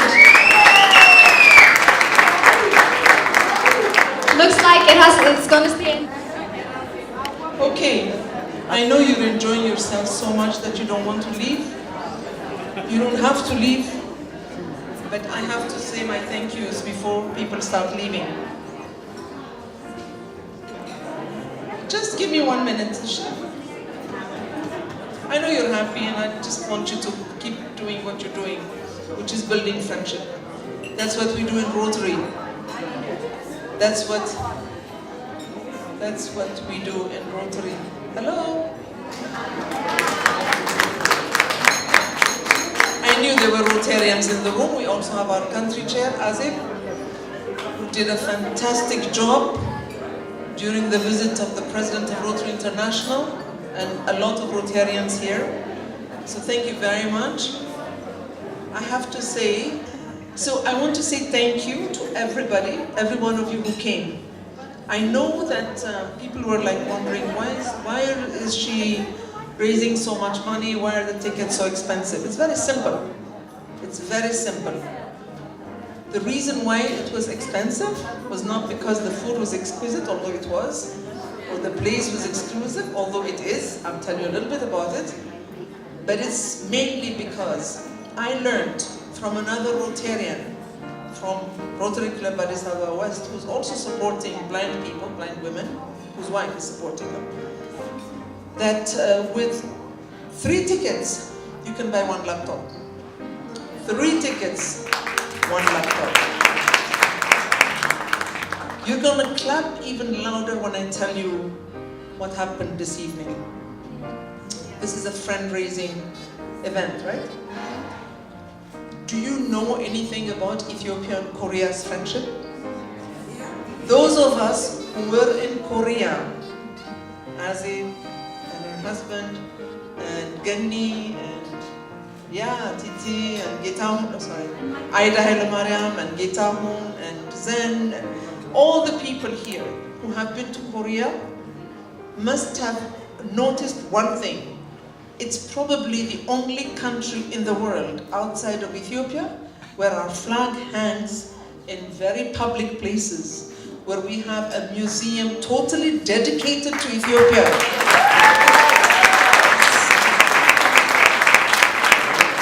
I remember Azib and I walking down the streets of Seoul. She had this Ethiopian flag and we were just very proud because everybody, there were thousands of people. We wanted people to know this is the Ethiopian delegation. And an old man came running, grabbed the flag and ran away because it's an Ethiopian flag. That's how wonderful these people are.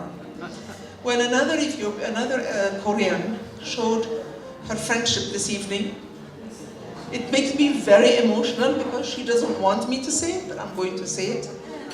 The friendship between Korea and Ethiopia is very deep. And this evening, it has been renewed by the gift by one person of enough money to buy all 42 laptops.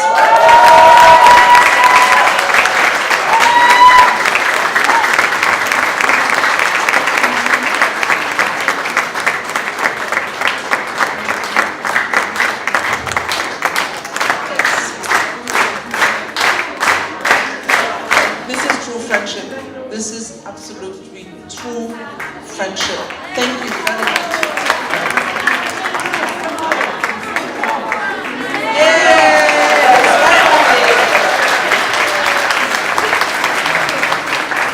This is Anna Kim. I'm really sorry, Anna. There's no way I could not have done that. All right. But you know that all the contributions that you have made this evening will go towards buying laptops for blind female students. 42 are in Addis Abeba University. But there are more blind female students in other universities, especially in Bahar Dar and Hawassa. I'm going to Bahar Dar next weekend. I'll be in touch with you and I'll let you know how many more girls we have been able to touch.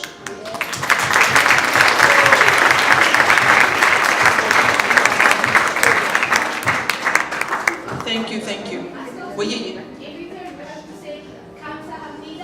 Kamsahamnida. Kamsahamnida.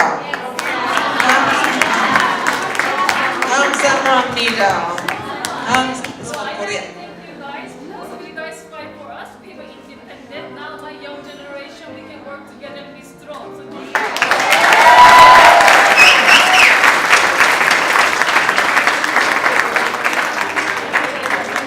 thank you very much, Anna. So, I would like to thank everybody that has contributed to this evening, to the success of this evening, to all of you who have pledged to continue to support this project. I had no intention of being here. I had no intention. Yeti knows that, she's laughing at me. I didn't know that I would be with this project for 7 years, 8 years now. And now we're going to make it a countrywide project. So please help me. I don't want to be alone in this. It doesn't have to be financial help. I was very touched when we started this program by this lady by the name of, I shouldn't forget her name, Amsala, who used to work for the UN. She's a retiree. And a friend of her, a cousin of hers or something, told her about this event and she said, oh, I have an old laptop. I can donate an old laptop. I never thought of laptop donations, but that's also something we can continue to develop. I'm sure you have some at home as well. So thank you. You've seen in the pledge form, you can support one year for one student is 3,600, but this is what I've been giving for the last 8 years. And one laptop for one student is 6,000 per, but you can enter your own amount. And we have added my used laptop after this lady's donation. So keep giving and we will keep you informed. I'm very happy that you all signed up. So we're going to form a group. I already have my friends from Rotary actors who are going to create a website and so on. So, you know, they're not letting me go. So let me say a big, big thank you to the Rotary actors present here.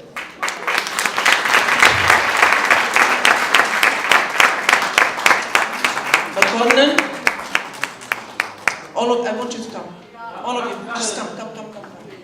Come, I can't name all of you. You have been absolutely extraordinary. You know, these are our volunteers. But let me bring these two guys closer to me. You know, between Makonnen and Ben, I enjoyed so much working with these two boys. I'm going to call them boys because they're even younger than my own daughter. The reason, you know, I volunteers, thank you so much. And Salamawit, who at the last minute agreed to be our auction expert. She's a master, as you know. So thank you very much, Salam. My previous president, Tsehaye. This is another lady who does not know, no. Ask her husband. He says, when are you going to learn to say no? You will not believe it. Last night, at 1 o'clock in the morning, we were back and forth on the flow of this event. And at one point, I got an old message from her saying, please call me. So I called her at 1 o'clock in the morning. She wrote back, I am in bed. I'm still writing to you, but I'm trying to sleep. So Tsehaye, thank you so much. Thank you.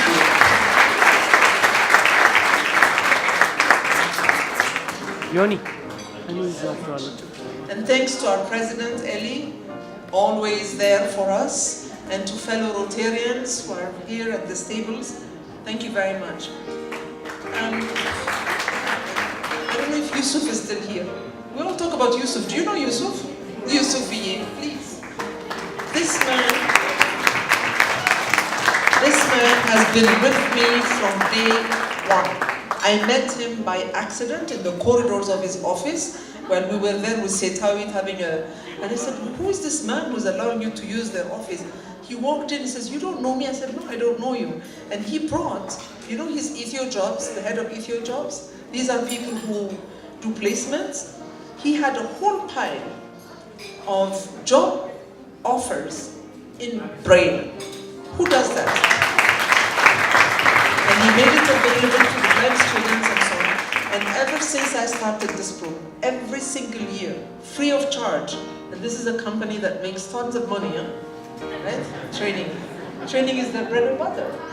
Free of charge, he trains the girls, those who are graduating that year, in job readiness, how to prepare your resume, how to do an interview, how to present yourself, and so on. So some of the successful girls owe it to Yusuf, and I owe him a lot. Thank you. Thank you. Thank you. Finally, did I forget anybody? Please tell me that I didn't. Okay. So finally, I want to thank the Lucy. How can I forget Lucy? Mr. Lucy, Mr. Mulugeta, please come. Unfortunately, his wife Hannah has left. She's not called Hannah by me anymore. She's Haniye. I have her on the phone all the time. Mulugeta and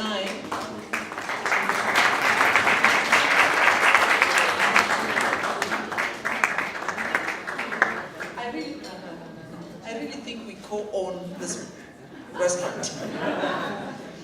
I walked through that door one day. I was going to the museum and I saw him working on his restaurant and I'm like, this is a beautiful place. It was being built. And I think we hit it off from that moment on. It wasn't easy. I pushed him a lot. I really want to apologize, but you see why? You see why? These people wanted to be here.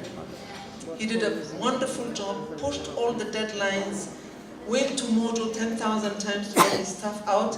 This restaurant is not open yet, but let me tell you, you have 300 people in this room who are going to come back and continue to enjoy the wonderful food by, where is he?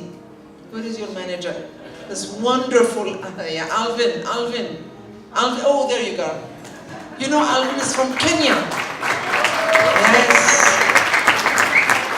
He's our brother from Kenya. Alvin does everything. He was pushing chairs, he was cleaning, he was doing everything. He manages this place. So thank you very much.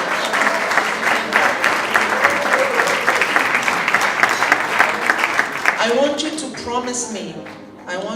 promise me personally that when this restaurant opens officially, and I hope it will be soon, that you will all come and enjoy yourselves. Enjoy the panorama. You cannot see it at night. This is the most beautiful view. I don't think there is any restaurant in Addis that has this beautiful view. So please come back, enjoy yourself. Thank you, Mulugeta. Thank you, everyone. And please say thank you to Hannah. I think you want to stay. So put some music and let's dance. Thank you very much. Have a nice trip back home, Lem. Keep coming back. And to all of you, God bless.